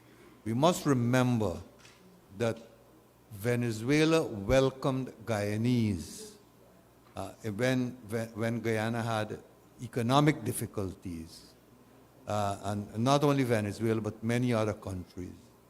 So Venezuela having difficulties now, we should extend a hand of welcome to Venezuelans who are suffering from that. I don't know if I have answered your question, but that's the best I can do. I'd want to say that's probably something that could be explored. You didn't ask me, but that's my opinion. The lady behind in the, for people who just came in, we recognize Mr. Nascimento and others. You just came in, so this is how we're going. We have 3 rounds of questions, the answer, then another 3 rounds. So we see your hand. It's going to come back later on. Go ahead, madam. This is a question for Mr. Ralph Ramkaran and Mr. Greenwich. The possibility exists, as Mr. Ramkaran said, that the ruling will go in favor of Guyana. Is there any precedent or possibility that Venezuela will not accept that ruling? And also seeing that states has violated the UN Charter and international law, like Russia's illegal war against Ukraine, and China and Philippines with the ICJ ruling. Thank you.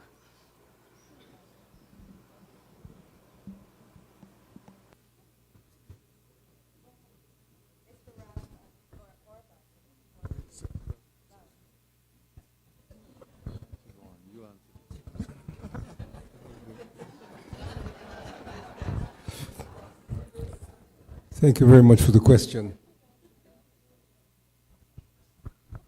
I think we should be cautious in how we proceed to see things. There's no similarity between the Russia-Ukraine situation and what obtains right now between Guyana and Venezuela.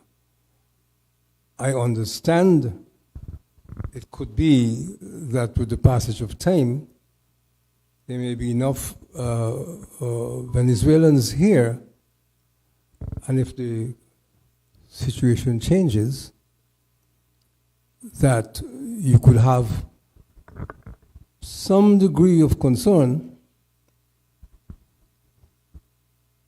from the parent country of the Venezuelans who are here, and maybe some intention to do something about it. But we shouldn't, I don't think we should start off by seeing similarities. Yes, a country, China did in fact not accept the decision of the court. But you know, there are provisions in the UN Charter which provide for action in the event that a decision of the court is not obeyed. One of the realities of the United Nations is that there is a veto held by the five prominent members of the Security Council. And matters relating to peace and security must of necessity find its way in the Security Council, and there must be unanimity, or at least the absence of a veto by any of the prominent members. So I'm not preempting anyone here, but we know that there are undeclared wars or skirmishes or all-out wars, and you might be tempted to ask, why don't they take it to the Security Council? A whole range of, to use an unkind word, a whole range of gymnastics must occur on the road to get to the Security Council. The first speaker asked, we are going to the Security Council, why don't we do so and so? Well, it is within our power right now, assuming we get the support of the permanent members, it's within our power to approach the Security Council. Whether your approach will be successful will depend on the support you get, and I'm saying from the 5 permanent members of the Security Council. What will happen at the end of the day, as we say, we will see. But right now, I do not think there's much you can see from what's occurring. What we know is that Venezuela has a very noticeable presence near enough to us for us to be concerned. How we prevent that presence becoming more palpable, well, again, it will depend on what we do and what the international community does. Thank you. If I may supplement some of what Barton has said. The question is, when countries, especially big countries, don't agree with what the International Commission of Justice says, they just reject the decision or ignore it. The United States was taken to the ICJ by Nicaragua when the Reagan administration put explosives around the harbors in Nicaragua, And the same lawyer who acted for Nicaragua in the 1980s, Paul Reichler, is the same lawyer and others who is acting for Guyana today. And incidentally, is the same lawyer who acted for the Philippines, which won their case in the ICJ, which China has ignored. So whether Venezuela will ignore any decision in our favor, no one can say, but it certainly looks at the moment as if they will reject a decision by the court if that decision is in our favor, as we hope and expect. I just want to mention one aspect that was raised by one person a moment ago, and that is in connection with the referendum. The referendum is a total and absolute violation of the Geneva Agreement. The Geneva Agreement says in Article 5:2, and permit me to read it for you, just a few words.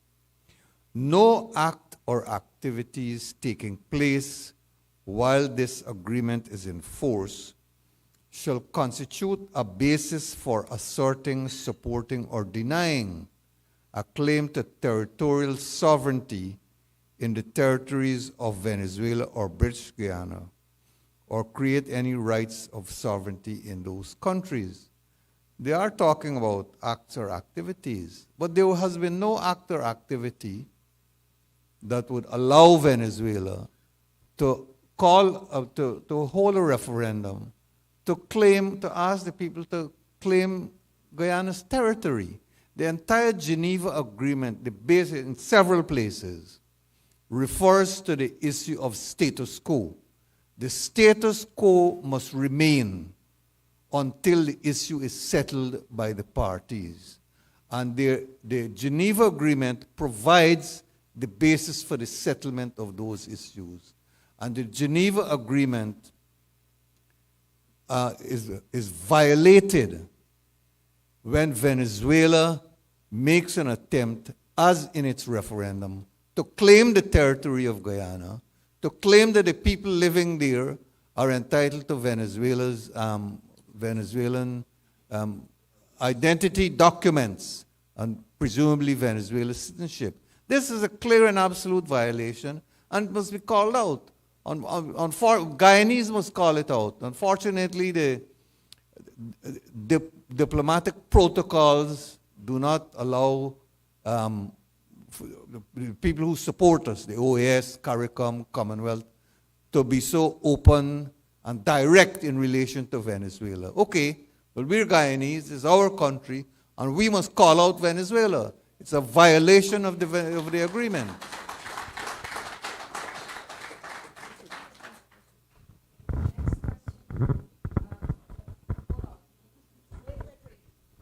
Let me just stand up here so I could see. Okay, madam, there was a gentleman. Please sit down for now. There was a gentleman behind you.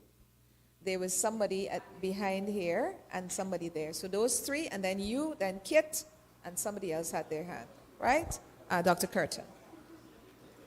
Please, let's try to be brief with our questions so that everybody who has an opportunity. Go ahead. So my question is towards especially the gentlemen here who've worked so tirelessly in the service of the country in the legal and diplomatic defense. The question is, can you explain why Guyana lags so far behind Venezuela in just keeping this border issue a front and center issue, an animated issue in front of the rank and file Guyanese? I recognize that Venezuelans of all segments of society find this issue extremely strong. And my concern is that with the present level of bellicose behavior from Venezuela, that one of Guyana's responses now has to go beyond what you've been doing, and Guyana has to be able to project that we can come up with an asymmetric military response. For those of you who are not very familiar with that term, that's when you've got two combatants and there's a significant military capability gap between the two. One is much stronger than the other. And so in our case now, as the weaker person in that equation, we have to depend that we have a citizenry that is very animated, that feels very true, and that this is a just cause, and that it would be painful for Venezuelans to try and come here and hold any territory. But I worry, unfortunately, that I don't think to the Venezuelan authorities, and I don't think to the Venezuelan people that they see us that way. So again, the question is, why haven't we, throughout all this time, done more? Where would we have been without the musical genius of Dave Martin to keep us, the little bit of motivation we had? Why didn't that happen? Can you explain that? Who is this question for? Well, they've all worked so hard on this issue, and, No.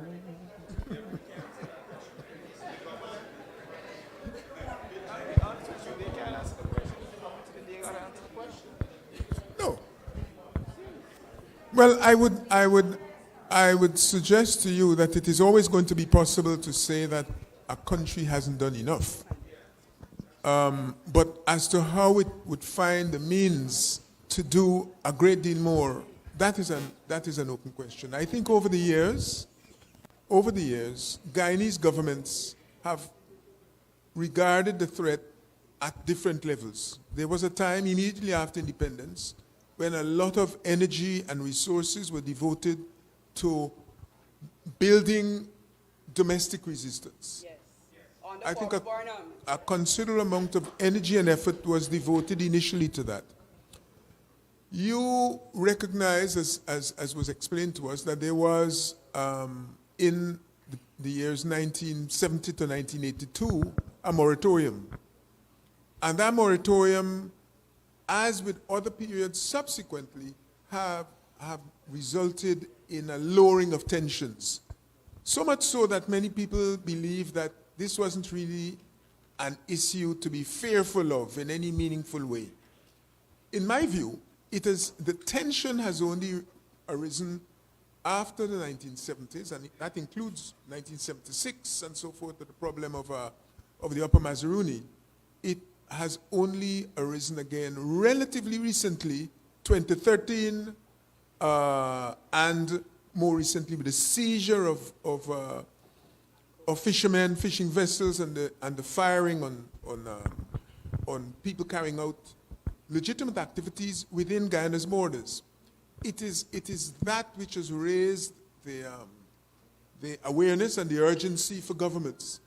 The thing is, however, that because the imbalance that you speak of, the asymmetry is so great, that I believe at a level of governments, it is felt that you need to find an ally or a set of allies that will help you in terms of making it clear to Venezuela that it isn't going to be worth their while. But the truth is that nobody is going to, country-wise, nobody is going to really commit their soldiers to your defense if you don't appear to be willing to mobilize proportionately in the way that, for example, Ukraine has.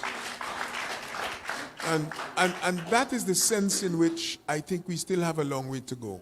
A lot of work has to be done in that regard. That's a personal opinion. So every citizen a defender, right? Yes, not a defender. Please, let's add a dimension here. And part of why we never get forward as a country is because we always are fighting with each other. And we're not going to do that in this room tonight, please. We're trying to find a national solution. So let's try to do that. So there was one, yes, Dr. Bess, and then gentleman in the back, and then we come over here. Who has the mic? You given it already? Okay, go ahead, sir. I'm on? Yes. Yeah, thank you. Thank you very much. I know Dr. Curtin had his hand up. I don't know if you missed it. Dr. No, Mark no, Curtin. we're coming over the side good. after. Thank you very much. For Because him I would to yield to turn. Dr. Curtin. Well, you could if you want, but you might not get the mic back. I just I keep the mic. Thank you very much. I'd just like to make some comments to the esteemed panel. I hope I'm not too long, but I just make some comments. One, I think we should consider, as a country, via government and perhaps opposition, the importance of the RSS Treaty to which we now are signatory. And that's the Regional Security System Treaty. Guyana signed on to that treaty, and it says clearly an attack on one is an attack on all. I think we need to bring that into the discussion, into that matrix discussion, as part of this defense that Guyana can be part of. It means that we expect our CARICOM brothers that are part of that treaty to be able to come to our assistance. May I remind the audience that in 1990, Guyana sent troops to Trinidad and Tobago to support Trinidad with internal stabilization operations during the Abu Bakr coup. We sent troops, and we were not a member of the RSS, but we sent troops to that country, so I think they would remember that. So that's the, I would call the defense part of this discussion. As we all aware that the second point I want to raise, and this is for just for consideration, because I think we should move from knowledge to understanding. We have a lot of knowledge of what happened, but let's go to some understanding, if I may be so permitted. And I want to talk to the Geneva Agreement, and I know the esteemed panel is very much aware of it. But what is convoluted and a little difficult for Guyanese to understand is why we move from a full final settlement to a Geneva Agreement. I mean, that link is not very clear, and I just want to offer my own thoughts. To me, the geopolitical situation at the time lent towards Britain and the United States pushing a Geneva Agreement onto the plate of the new independent country. Because this thing started since 1961. Then we have Premier Cheney Jagan, who was talking about independence. So I think we were dealt a very bad hand with the Geneva Agreement, because what the Geneva Agreement did is to change the language from the full and final settlement of the 1899 arbitration award to another mechanism. And that other mechanism included, as the panel mentioned, discussions and different situations. So unfortunately, we hear, that's an alarm, we hear and we forcing ourselves to discuss and ask the question, why are we now dealing with this issue when it's a full and final settlement? I believe, and I think the panel mentioned it, but I believe more so for the Guyanese people, we need to make the point that the only issue before the ICJ is the validity of the award. And we should treat all the intervening years as a cooling off period that was imposed upon us, and therefore diminish the value of the Geneva Agreement, return to the language of the 1899 arbitration award. Because a lot of people believe that there is some merit in these bilaterals that President Bundur has been talking about. In addition to the fact that the American ambassador to the OAS, in his presentation, mentioned the sanctity of the agreement, not his word, my term, but also bilateral discussion. That came from the United States, the U.S. ambassador to the OAS. So somewhere in his mind, or the U.S. mind, there's still room for bilaterals. I think Guyana has been firm that there will be no bilaterals at all, and I think that's the sickening. The third point I want to raise is that Parliament spoke or is still speaking.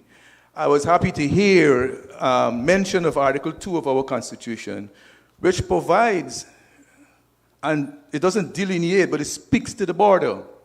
So our borders are within Article 2 of the Constitution, and only a referendum can change Article 2 of the Constitution. So we must be forming that as a nation also, that our borders cannot change unless we go to a referendum. That is, we go to the people and ask them to change these borders, and that's not going to happen. So there is protection And there. your question is? No, I said I'm making some comments. Okay. Right, and the third thing I want to raise, the fourth point I want to This raise. is the fifth. The fifth comment. And after this, you have to stop. The fifth. Go ahead, Doc, go ahead. It's a command language. I just Venezuelans here that we have perhaps an amnesty, an 18-month amnesty. We ask all the Venezuelans to report to determined centers, and in those centers, we make them economic migrants. The only point about that is that the government and the opposition must agree before that what amount of persons we can absorb into Guyana. Unless we determine how many persons can come into Guyana, we might not be able to do that. And that's my final point. Thank you very much. Thanks for the floor. Thank you. So we have a panel on defense coming up, so you'll be able to make your, your treaties. Honorable Mr. Greenwich. I thank the Rear Admiral for his comments, but let me start off by saying that I absolutely disagree with the premise from which he started. We are in 2023 today. What is the point of arguing that something done in 1976 was not, 1966 was not wise? Can you undo it now? It cannot be undone now. You have to go forward. That's the reality that faces us. In 1966, it is also the case, Guyana was not Belize. In 1966, whatever may have been the other motivations of the British and the Americans, and we know some of those motivations, neither of those countries was willing to put in Guyana the type of military equipment that the British gave to the Belizeans to keep Guatemala off their backs. That is the jump jets. The British provided them with that. We were not able to command such military assistance. And therefore, the question is this. You sign an agreement, whether you call it final or perfect is not relevant. The question is this. Two parties signed an agreement, and one party said, we no longer prepared to honor that agreement. That is the reality. What then do you do? What then do you do? You find allies. As I said, you couldn't do it as Belize could. Today, however, is long after that. You now have to live with that. You have to deal with it. You can't cry over spilt milk. The reality is that you had an option. The others were prepared to stand with you to sign an agreement. The agreement is very clear. It doesn't give Venezuela the room to do the things Venezuela would like to do. And it is astonishing, I think, to most observers, even outside of Guyana, that the interpretation that Venezuela has put on the Geneva Agreement could be sensibly put or seriously put to thinking persons. The agreement makes no reference to land transfer. It makes no reference to 1899 being other than perfect and final. It makes no reference to that. It makes no reference to replacing the agreement of 1899. And in the absence, to come back to the point you're making, in the absence of a new treaty, the old treaty must stand. Whatever it is that Venezuela feels about the new one, about 1966 or whatever they feel about that treaty of 1899. Unless you negotiate a new one, that has to stand. You can't remove the old treaty and say, well, nothing stands. In fact, the reason why many countries have refused, many governments have refused to take on Venezuela in the negotiations is that we have had many bilateral discussions with them. Ralph has pointed to the 4 years of the mixed commission. We have, even as recently as 2016 to 2018, engaged Venezuela in a long and at times acrimonious exchange that was bilateral. Is there any reason to believe that they're going to change their position? No, because what the stumbling block has always been, and I think somebody mentioned it, most of that discussion has been about transfer of land to Venezuela. The discussion, when it wasn't about land transfer, it was at least on their side, they attempted to make that the subject of the exchange. It was about the maritime zone and what part of that maritime zone should go to Venezuela permanently, and we can discuss afterwards. So it is not a straightforward and simple issue of saying, well, somebody did foolishness in the past, we're going to solve it now, because that is not an option available to us. We do have constraints. As a very small state, a micro state, only Guyanese think that Guyana is big. It's not big in population, it's not big in its military, it's not big land-wise or GDP-wise, and therefore it has problems in confronting a country the size of Venezuela. And you have to deal with that political reality. You've got to work with allies, you've got to do diplomatic work. It is continuous. And don't believe that, okay, you can be clever in 1 year and you do things, it means you don't have to do anything after that. It is a permanent challenge that any country faces, especially when there's asymmetry between sides. You have to carry on that battle forever. The mobilization, the preparation, the equipping, the diplomatic work, it is going to be going on forever. We have to be prepared to do that for as long as we can think of. It's not going to stop next year. No, I'm not suggesting that Venezuela will use the language it's using today forever, but at least whilst it's using it, you have to show that you're resolute in the face of that abuse.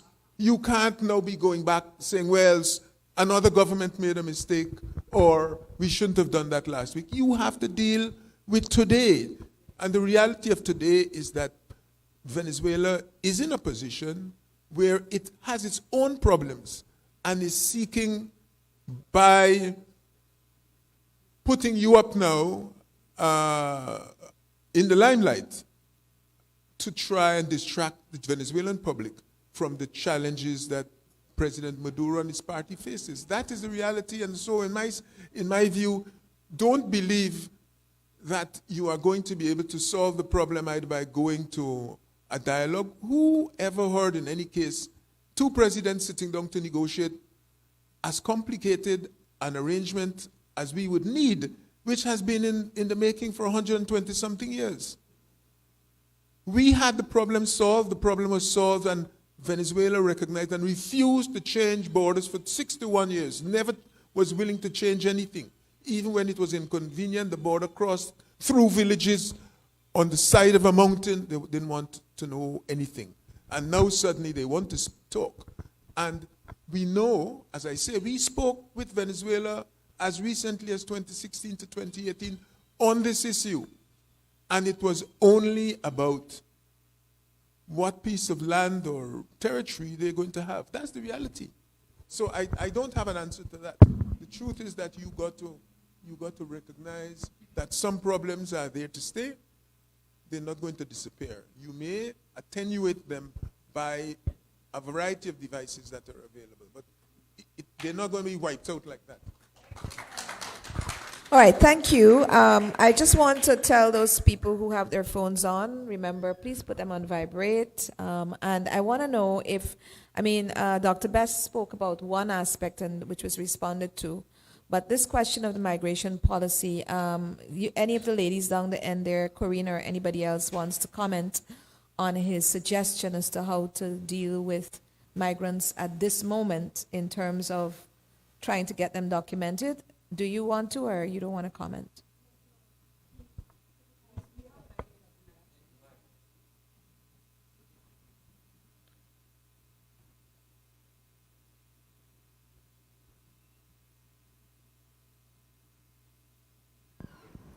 Okay, take this one. Okay, I just want to briefly say that that's why I was saying that we have to have migration policies, because it cannot be done in an ad hoc way or a fragmented way. It has to be done holistically because of all that is happening. We know that Guyana has been more versed in sending out persons than receiving. Because we're now a receiving society, we have to treat with how we deal with migration policies very, very seriously.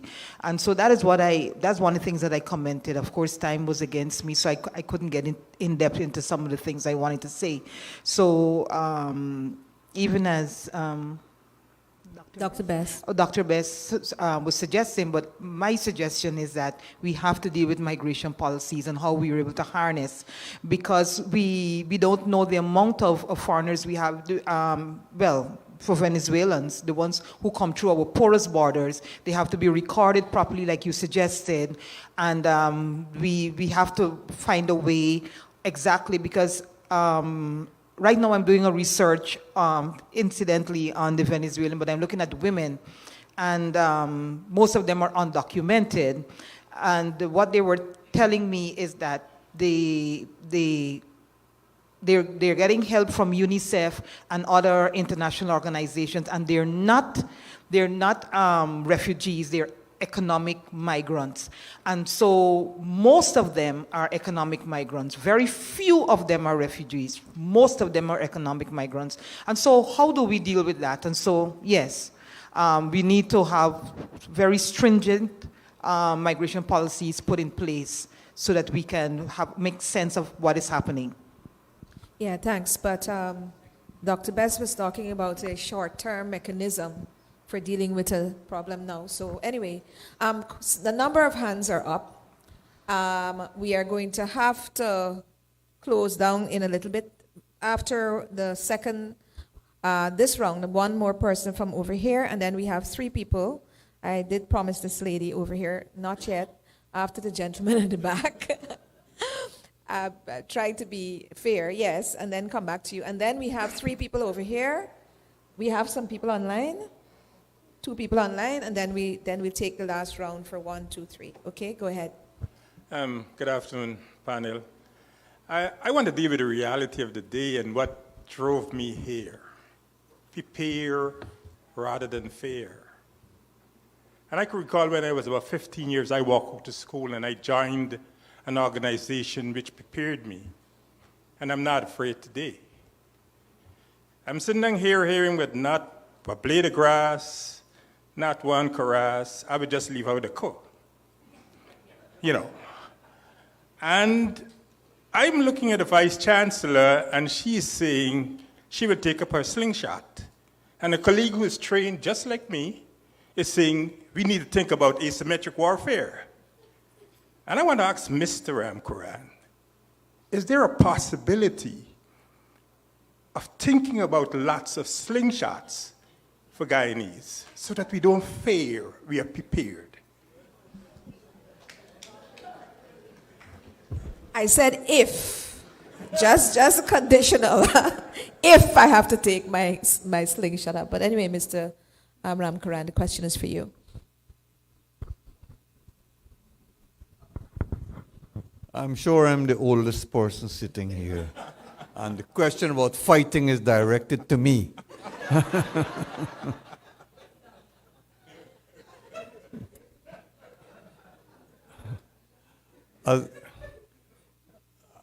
I think, as Carl has mentioned just before this, that Guyana has to be realistic as to the potential that it can muster, having regard to its size. And what we have to do is to utilize the diplomatic possibilities that are available. I hate to say this, but during Burnham's time, Guyana had some clout on the diplomatic arena. The non-aligned movement was very strong, and Guyana played a very important role in the non-aligned movement. And that gave Guyana a significant degree of clout. that international perspective is no longer available to us. There is no non-aligned movement. There is no movement of countries. People talk about the South, but it's bifurcated. It's divided into various bits and pieces. So we don't have that possibility now, but we need to use all the diplomatic openings that are available to us to strengthen that slingshot that we have. One member of the audience talked about asymmetry warfare. I don't know what that is, but we also have to prepare our military as far as we can, as far as the possibilities allow. Now that Guyana will be having more resources available, we all hope that in the near future some of those resources, despite the demands on those resources, that we'll be able to strengthen our military to put more forces on the border. I'm sorry, that is all I can suggest. I just wanted to add one thing. We have got to be sensitive to the information coming out on the controversy and Venezuela's utterances. Over the weekend, 38 statements came from various capitals, including 4 from CARICOM. And we have to have a mechanism where we inform ourselves, strengthen our foreign ministry so that we can understand what is coming, where it's coming, and what kinds of strategic alliances that we need to forge on the basis. I am quite concerned about some of the utterances coming from within CARICOM, given ALBA, given the relations that some prime ministers have with Venezuela, and some recent engagements that are happening. That's what we have to intentionally start, sensitizing ourselves with a clear diplomatic and political understanding of how the dynamics is working. I just wanted to add that. Okay. Now, over here, this side, we had Dr. Curtin's hand was up. I'd like to recognize Jerry Gavaya in the back, National Security Advisor. There's a seat here, Jerry, if you want to sit. Okay, so Dr. Curtin, then there was Kit, then there was this lady, and then you, and then then somebody, here, and then we'll do another round. Go ahead, Dr. Okay, Curtin. thank you very much, Madam Vice Chancellor. And then just 2 recommendations, no statements. Ladies and gentlemen, I would say, somebody's on the floor, thank you. I would say to Corinne, to Dr. Jacobs, to take up a responsibility, a mandate here, to have some migration management mechanism established by UG in collaboration maybe with the UNHCR and IOM to present to the government to see to what extent that short-term measure could be devised in this particular case. Now, the second comment has to do with my recent research. I found that the present geopolitical environment in South America, we have not embraced sufficiently a strategic partner whose borders may have to be rewritten with Guyana should Venezuela come to Essequibo, and that country is Brazil. And I believe it is important for us to develop a more robust relationship with that state, which has traditionally embraced the concept of inviolability of borders. They have 10 borders with South American states, and I see that they have the experience that could help us maybe in this particular environment. So my view is that I've seen from my research that the trajectory in the political dimension of relations between Guyana and Brazil has fallen significantly. And I would like to ask if there's any movement towards re-engineering that relationship at this time, and if so, how soon we can expect that kind of new interaction, so to speak. Thanks.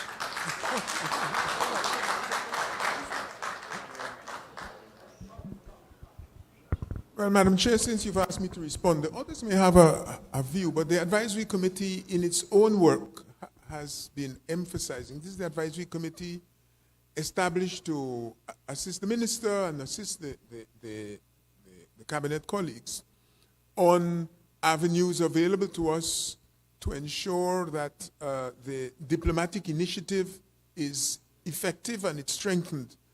And in that work, we have, I think, recognized the importance of Brazil. In fact, it's an obvious avenue because some of the territory now claimed by Venezuela, and which constitutes part of our territory, was formerly claimed by Brazil. And Brazil has agreed, my understanding, implicitly and perhaps even explicitly, to yield its own claims once Guyana and Venezuela had resolved the problem. So even the idea of attempting to reopen an issue so that you can get territory assumes something about Brazil or even Suriname on the part of Venezuela. And therefore, Guyana has to be aware that it is very important. Of course, Brazil's size, its soft power, are also advantages that it carries, even compared to other large allies that we have in this part of the hemisphere. It has certain strengths, and we I think, would do well to act on the basis of that. But this is something I believe is in train, and one would hope that that the calls, for example, to appoint an ambassador to strengthen our bilaterals in that regard will be heeded in the near future. So I have no difficulty with the proposal. I can't see. Okay, so we have just about 15 minutes more to take 7 people on the floor. That means each of you has 30 seconds. All right? So we had Kit, we had this young lady, and then we have 1, 2, 3, 4. Yes, I see the young lady. Oh, and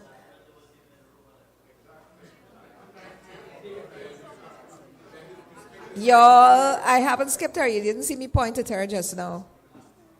Do not let us have an internal war over who's to speak first. Everybody's going to get a chance. Neville, I didn't see you at the back there for obvious reasons. I'm perfectly prepared to cede to the gentleman behind me. Okay, Neville, go ahead. Kit is ceding to you, and then he's going to come back. Thank you. If Venezuela could do that, we'd be happy. Go ahead. Thank you, ma'am. Quickly to the panel, really to my friend and colleague, Professor Graves Zandi, and it relates to this referendum issue. I'm confused as to what Mr. Maduro is doing. Normally, if you look at the examples, Falklands, I think Wesley mentioned Falklands, you normally ask the people living in the territory, who do you want to be governed by? There are examples, East Timor, some years ago. The most recent, I believe, is South Sudan.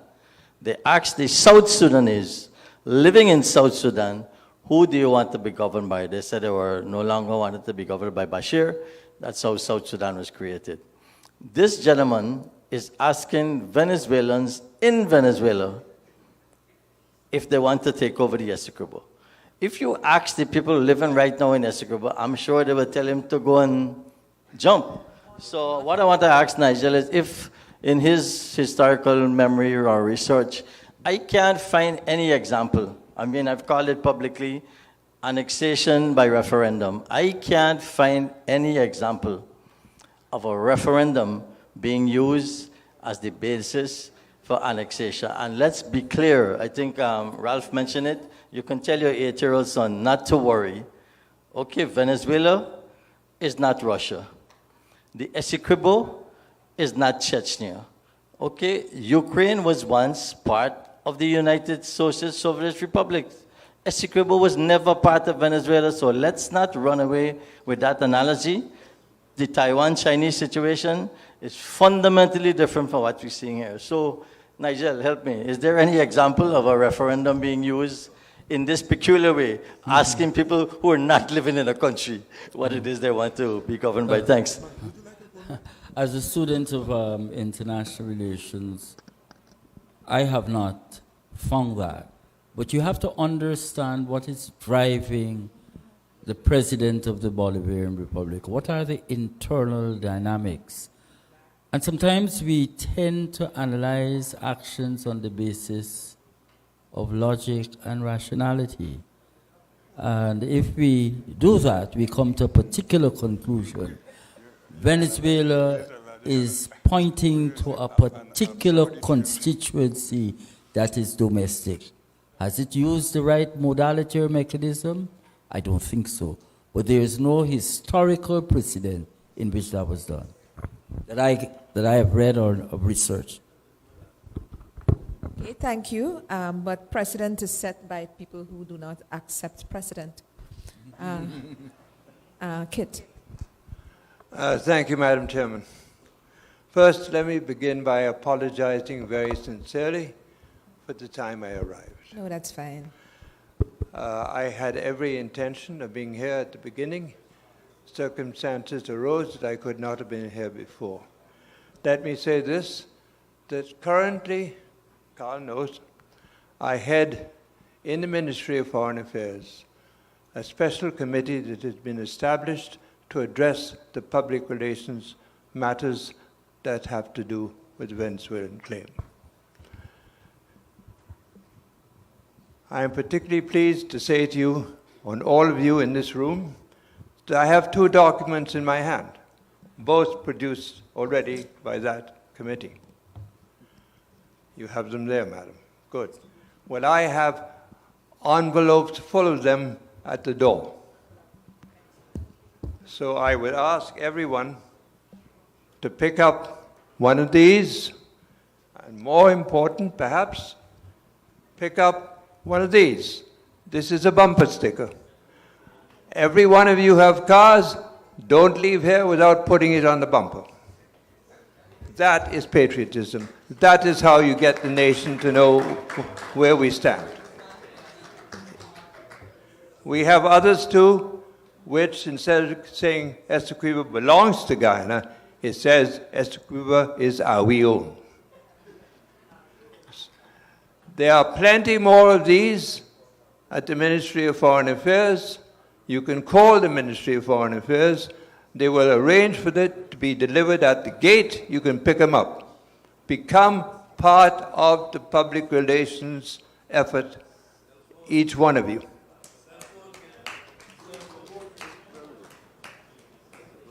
So, Madam Chairman, I would just like to say one more thing, because I know you're desperate for time. Someone said when I was here, how come we didn't do all of this before? It is a fact that a Venezuelan, from the time he leaves the cradle, the time he enters the grave, has been taught and educated to believe that Essequibo belongs to Venezuela. That is a fact. It is also a fact that we are way behind where that is concerned in educating our own people. But there's a simple reason for that. I believe there's a psychologist somewhere in your panel here. There she is. Well, the psychological reason is obvious. They are the aggressors. We are not. So they thought it necessary to educate their people to that form of aggression. We did not. But now we are. Now we are. Bumper stickers? Yes. This document? Yes. This document is now being adjusted and converted to be in our school's curriculum, and will be in our school's curriculum within the next 6 to 8 months. So we are going to be teaching our own people at school that Venezuela does not possess the Essequibo. So we have now mounted a major program to educate our people. And you are, each one of us, part of it. Thank you, madam. Thank you very much. Go on, this young lady here and then this young lady over here. Thank you for this forum. This is well needed. Most of my questions have been answered, so that's great. I'll be straight to the point. The Venezuelans are here. Whether they're coming by the boats or however they're getting here, they're here. I'm a Guyanese, I'm a patriot of my country, and I want to know healthcare, immigrants, you said we spoke on that, IDs, where they're staying, are they taking our country? Are they living in our places where we're needed? We already have our own issues with our blackouts and things like that. My thing is, I want to know they're here. And this is just my opinion. I think that Mr. Maduro is bluffing, according to Guyana. Guyanese, I'm a Guyanese word, bluffing. I think it's a political strategy on his part. I don't think he's going anywhere. I think he wants votes. The Venezuelans are here, and we need to fix this. So please, let me know what you guys are thinking that we can do. They're here, and pretty soon they've already taken Venezuela, Essequibo, because they're here in Essequibo, right? So my question is, what are we doing now that they're here? That's it. Thank you. Okay, I think that's a valid question, and that's a grounded question that most people on the ground have. Anybody wants to answer that? Kit, you would like to answer that? Anybody up here? No? Okay, but I do know, you want this young lady, you have an answer? Okay, but she's the next person. But there's an answer, this question needs to be answered. And if we don't have anybody here to answer it though, you can answer? Okay, hand Kit the mic, and then you take it back. Go ahead. Go ahead, Kit. I can tell you, Madam Chairman, that as we speak, our security forces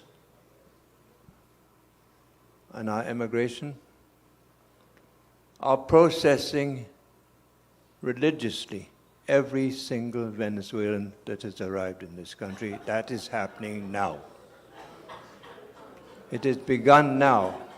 Jerry Gavaya is in the back of this room somewhere, I think. He could attest to that fact.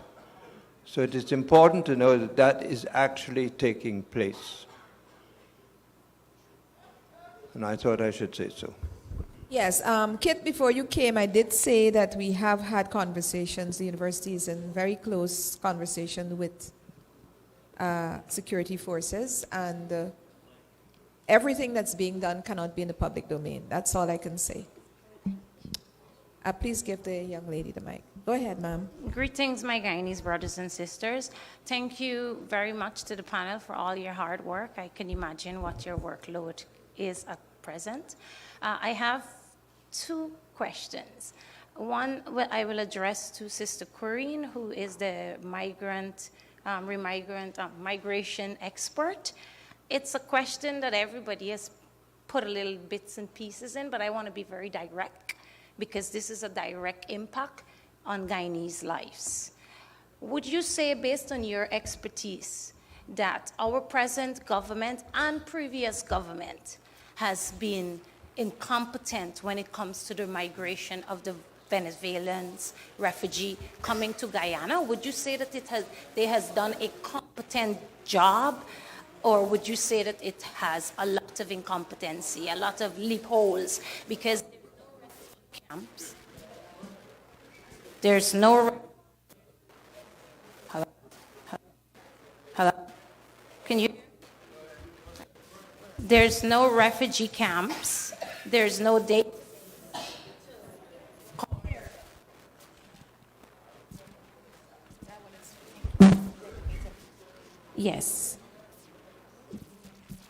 I'm not sure. Maybe there is a refugee camp. So within the answer, you can tell me, yes, there is a refugee camp. You know, there's no database. There's no, you know, as my brother and a number of persons expressed their concerns, there's no competent processing, you know, being done for these Venezuelans. Even someone mentioned that we don't have an account. We don't have a count. We don't know how many of them are in our country. So would you say, based on your expertise, did David Granger and the Irfan Ali's administration competently combat the migration of Venezuelan refugees, yes or no? And my second question is to Carl Greenidge. He just left. Okay, I'll use Mr. Ramkaran. Okay, so it's supposed to be one question, but go ahead with the second one. And sure, then I appreciate it. I was very Okay. patient. My panel, based on the little knowledge that I have at 46 years of age on the Lyndon Forbes Burnham administration, he had strong, competent leadership that kept this Venezuelan border issue under control. It has never escalated to this point. And would you say, or can you say to us, if it's true, I don't want to say it's true, I want you to tell me if it's true, that there has been negotiation for a U.S. Army base in Guyana. If that is true, can you tell us? And what is the process? How far are we in that process? Would you consider that process to be an act of aggression on Guyana's behalf? Is that possible that if it is true, would you say that that had a little bit of, you know, effect? That's why Venezuela reacted, as well as based on your experience with the Forbes Burnham administration, what would you see Burnham doing in a situation like this? Thank you. So that's 6 questions, right? 6 questions. Okay, folks. Corinne, I don't know. Do you have a mic that's working? I'm not sure that you can give a yes or no answer, but go ahead.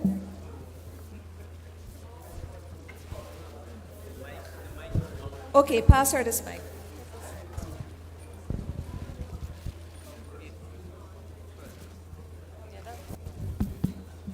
Microphone test. I'm sorry. I would not be able to say if this government or the previous one was competent or incompetent.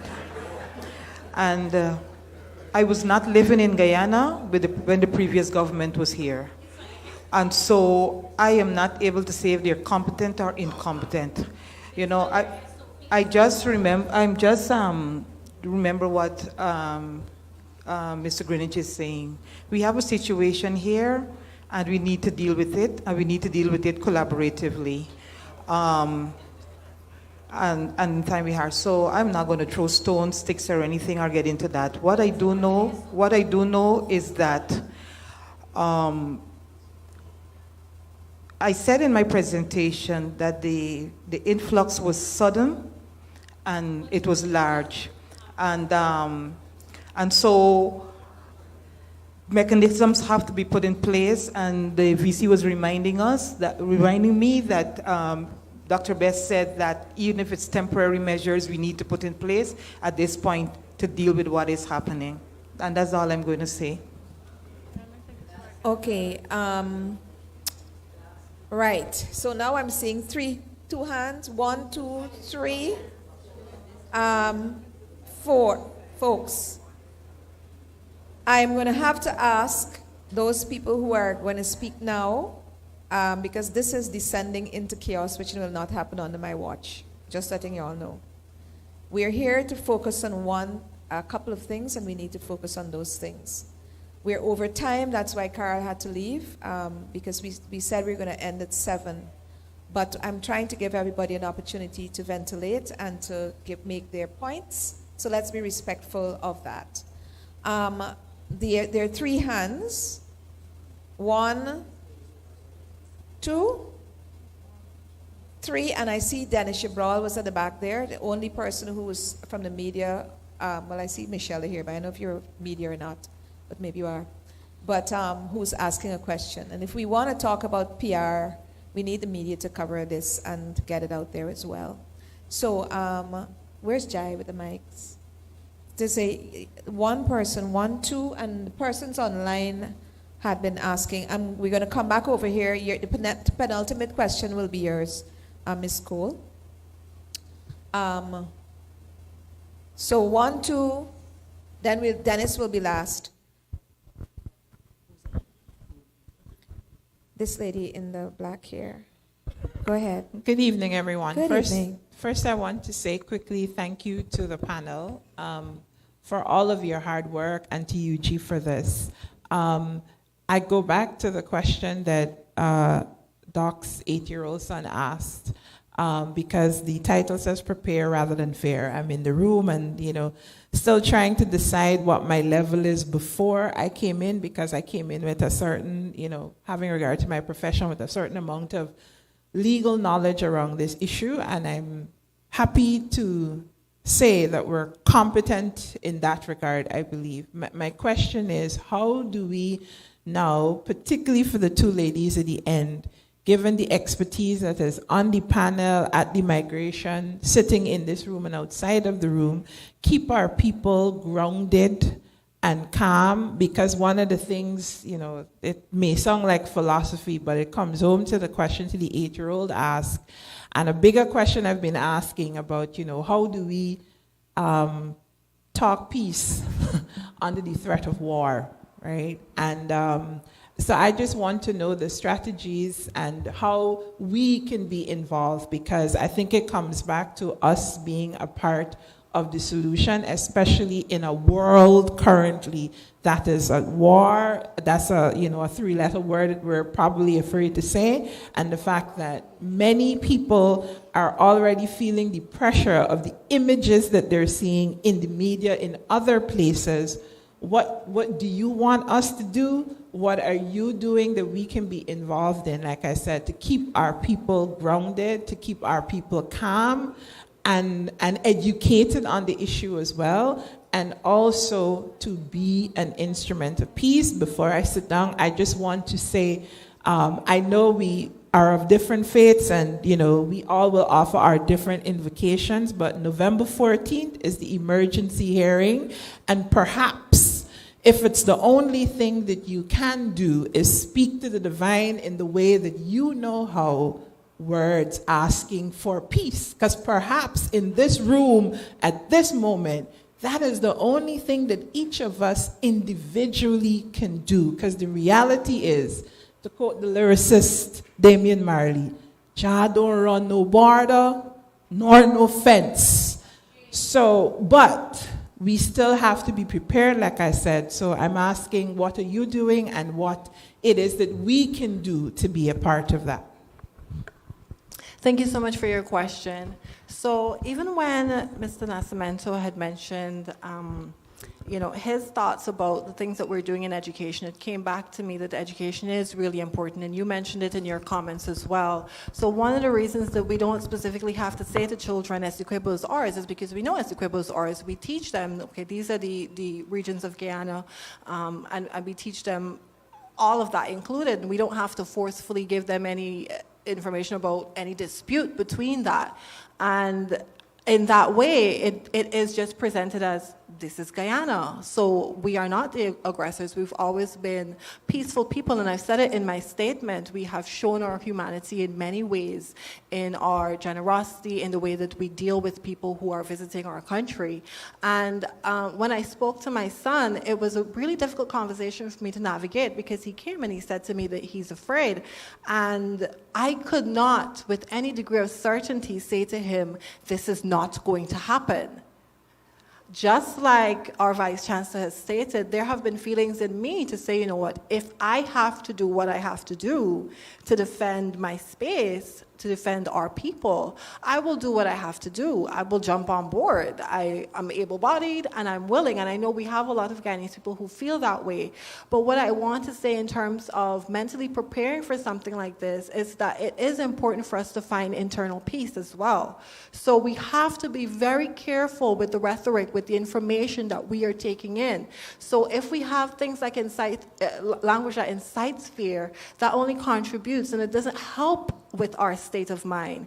So where we have things like, we're trying to figure out, okay, well, what's wrong and whose fault it is, and that kind of conversation, it becomes very difficult for our minds to navigate that because we're not focused on, this is the issue, we need to focus on this issue and what we need to be doing to address the issue. So for me, it's not really about making sure we figure out who's done what wrong. It's about making sure that we are taking care of ourselves, we are taking every precaution that's needed to be safe, we are figuring out what are our strategies. I can't speak to military strategies.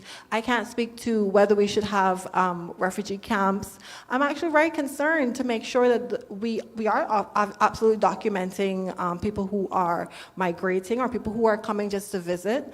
In my imagination, I don't have all the information on the policies. That's not my area of expertise. But in my sense of things, people are not just randomly coming into the country and we don't know. They're just sneaking in the border and we don't know. That was not what I was thinking. I was thinking that people are coming in and we're documenting and we have information on who's traveling across the borders and how they're getting to and from.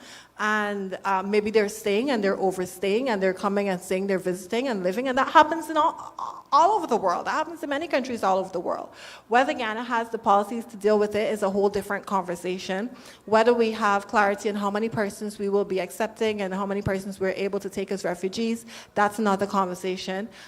We've had a conversation about the fact that we have persons who are coming to work and they're coming to invest back into the economy. So I'm very concerned about our treatment of not just our individual personal states of mind, but how we treat our neighbors as well, and persons who are visiting or persons who are migrating. It's very important that we are mindful and considerate about that. And I feel like that is a good place to start. So making sure that we start with our internal thoughts and feelings and how we are processing those, and not taking in information that is unhelpful. Take in factual information, read the documents that are official, make sure that you're informed on them. Don't just assume anything. Don't look to incite blame. See what you can do to help. So a simple thing like putting a bumper sticker on your car, so there's solidarity, there's unity in that movement. That is a little thing that you can do to give you some sort of peace of mind. And so I really appreciate that kind of movement. It might seem small, it might seem simple,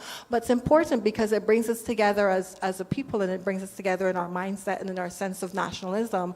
And unity is a big part of what we advocate for in Guyana. And so I would say it's about us standing together, united and peaceful in our unity as well, with an informed strategy about how we want to move together as one. Because what my fear is not just the impending war. My fear is what's going to happen if we break down. What's going to happen if people start panicking and I need to grab all of this, I need to stock up and get things for my house. I don't know what's going to happen. I don't know how long it's going to last. I don't want that panic here.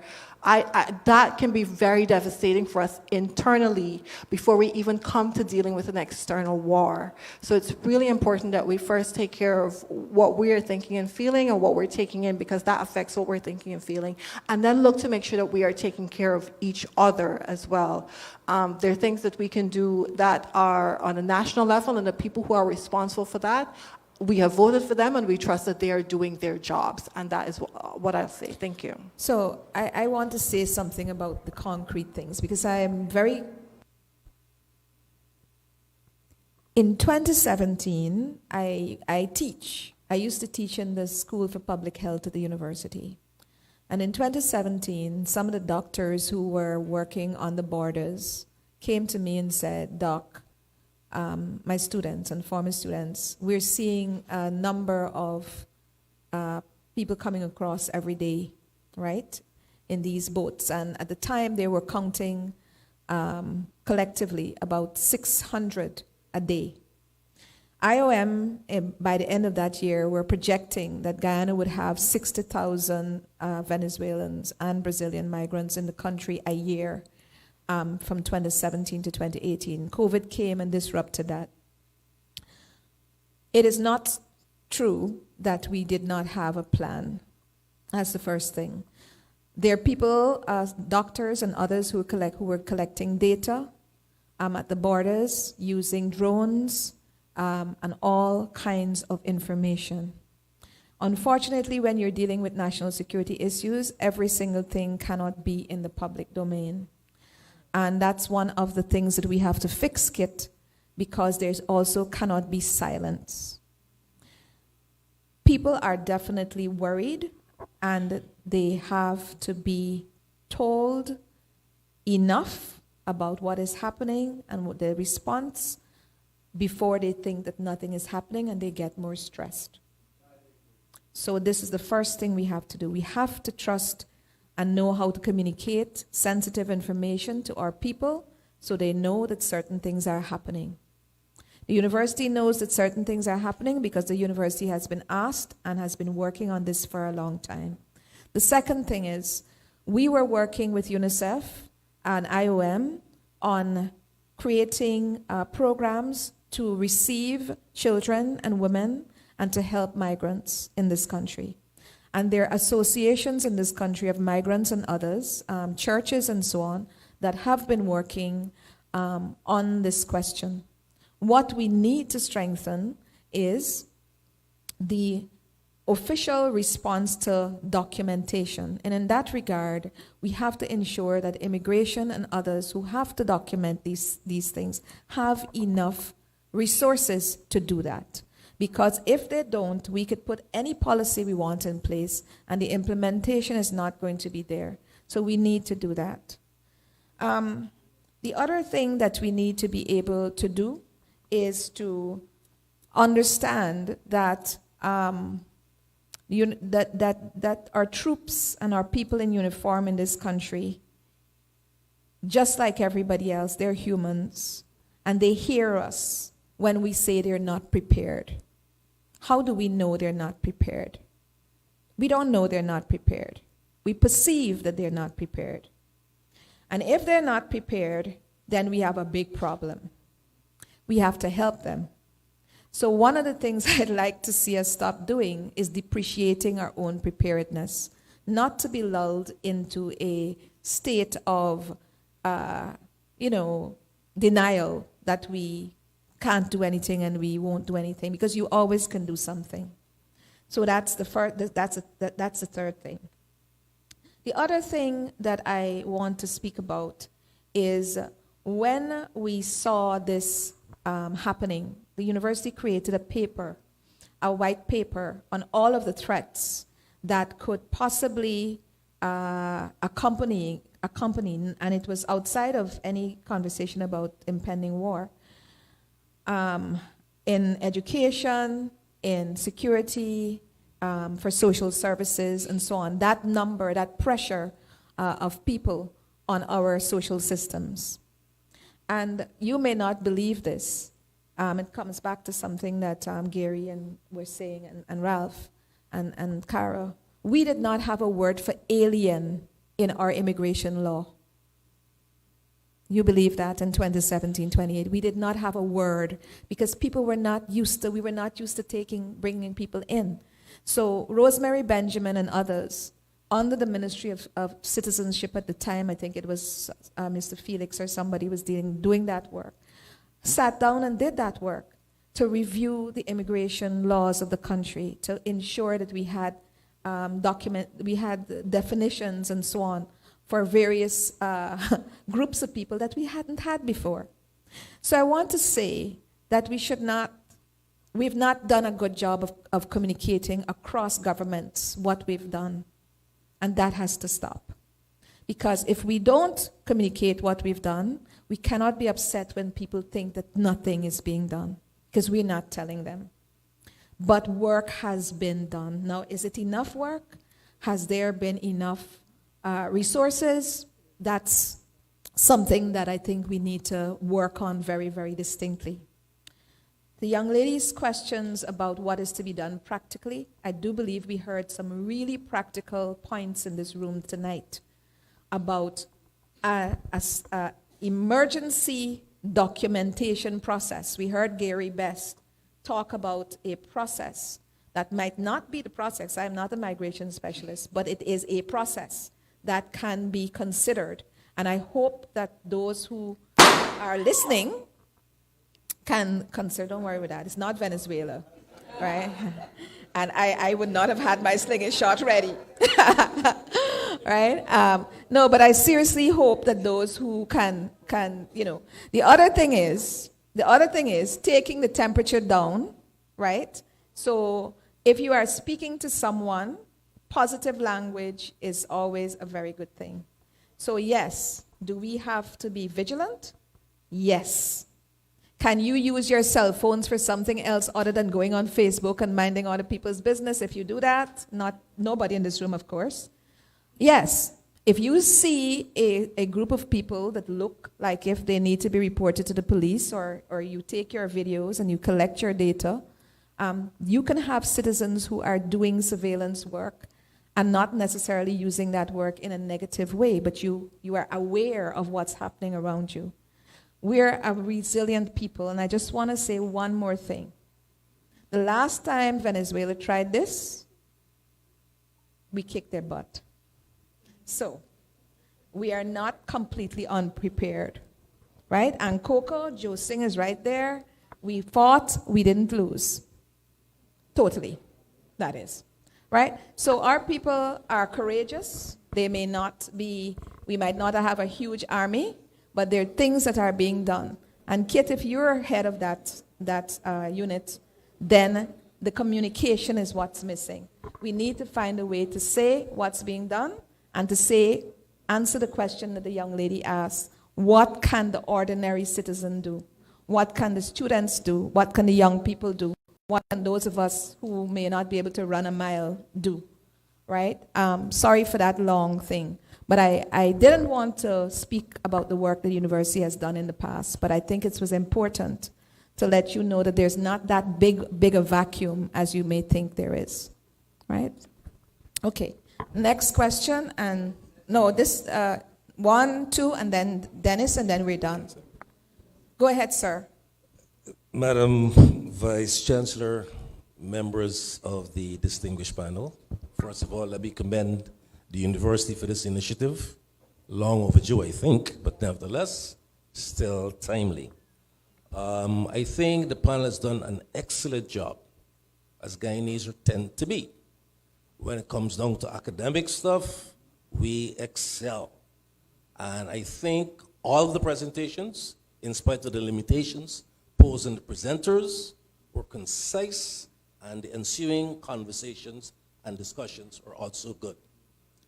However, I'd like to do, as we would in a university environment, try to grade things. We've had the presentations, we've had the conversations, and maybe now is some time for some introspection. In my previous life in corporate America, when I was a manager, we would grade our employees, and there was a unique characteristic of that exercise where they in turn would grade us, right? Now, I'm not holding the panel accountable, but the point I want to make is this. Anytime you're engaged in an enterprise, you have to have a mission, you have to have a focus, and you have to have an objective. If we're just talking, and my gosh, I commend everybody at this panel, we understand all the intricacies of the legal aspect, we understand the importance of democracy, but yet I'm confronted with this particular juxtaposition. In 1976, at the tender age of 19, I enrolled as an officer in the Guyanese Defense Force. And a man who was now long deceased, but his shadow still hangs, Mr. Fred Wills, attorney at law, came and he addressed the young officer cadet course. And whereas we thought we were going to be the vanguard against Venezuela, he quickly assured us that foreign policy was going to be the tip of the spear. And I lived in a time when we didn't have all the resources that are available to us now. I cannot understand how in this time, when we have much more economic resources, when we are no longer an army that was just 10 years old, we're going to be celebrating what, 60 years next 2 years? How come we have lost such focus to the extent that Venezuela is exercising so much influence in the Caribbean?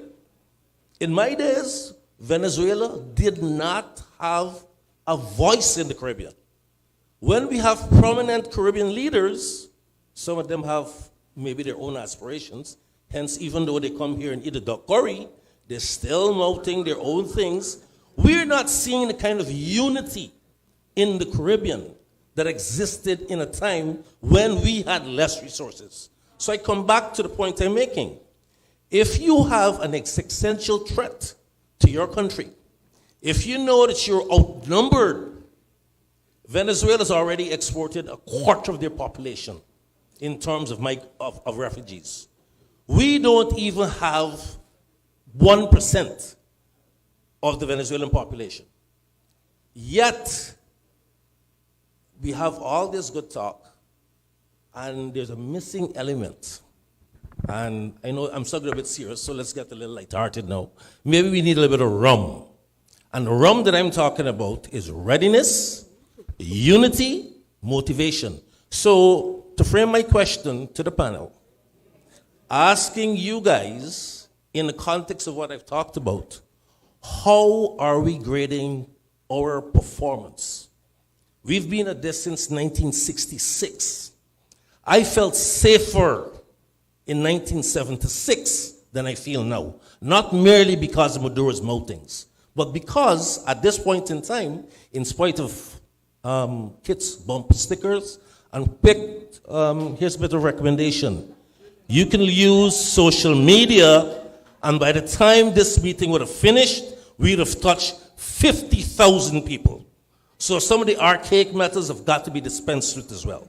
So again, my question to the panel is to, and again, I say this with the utmost respect, we have got to move beyond just being able to articulate our case. We've got to have clearly measured objectives, and how are we getting there? So how are we doing, sirs? Thank you. Well, I just want to say two things. I don't know if you came in early. I'm going to hand the mic over. Yes. But we said we are doing a series of public awareness, and this is the first. So other questions on security and this and that will be answered in a different panel, right? Just so you know. Now, anybody here wants to answer the gentleman's points? He's made some very erudite points. Go ahead.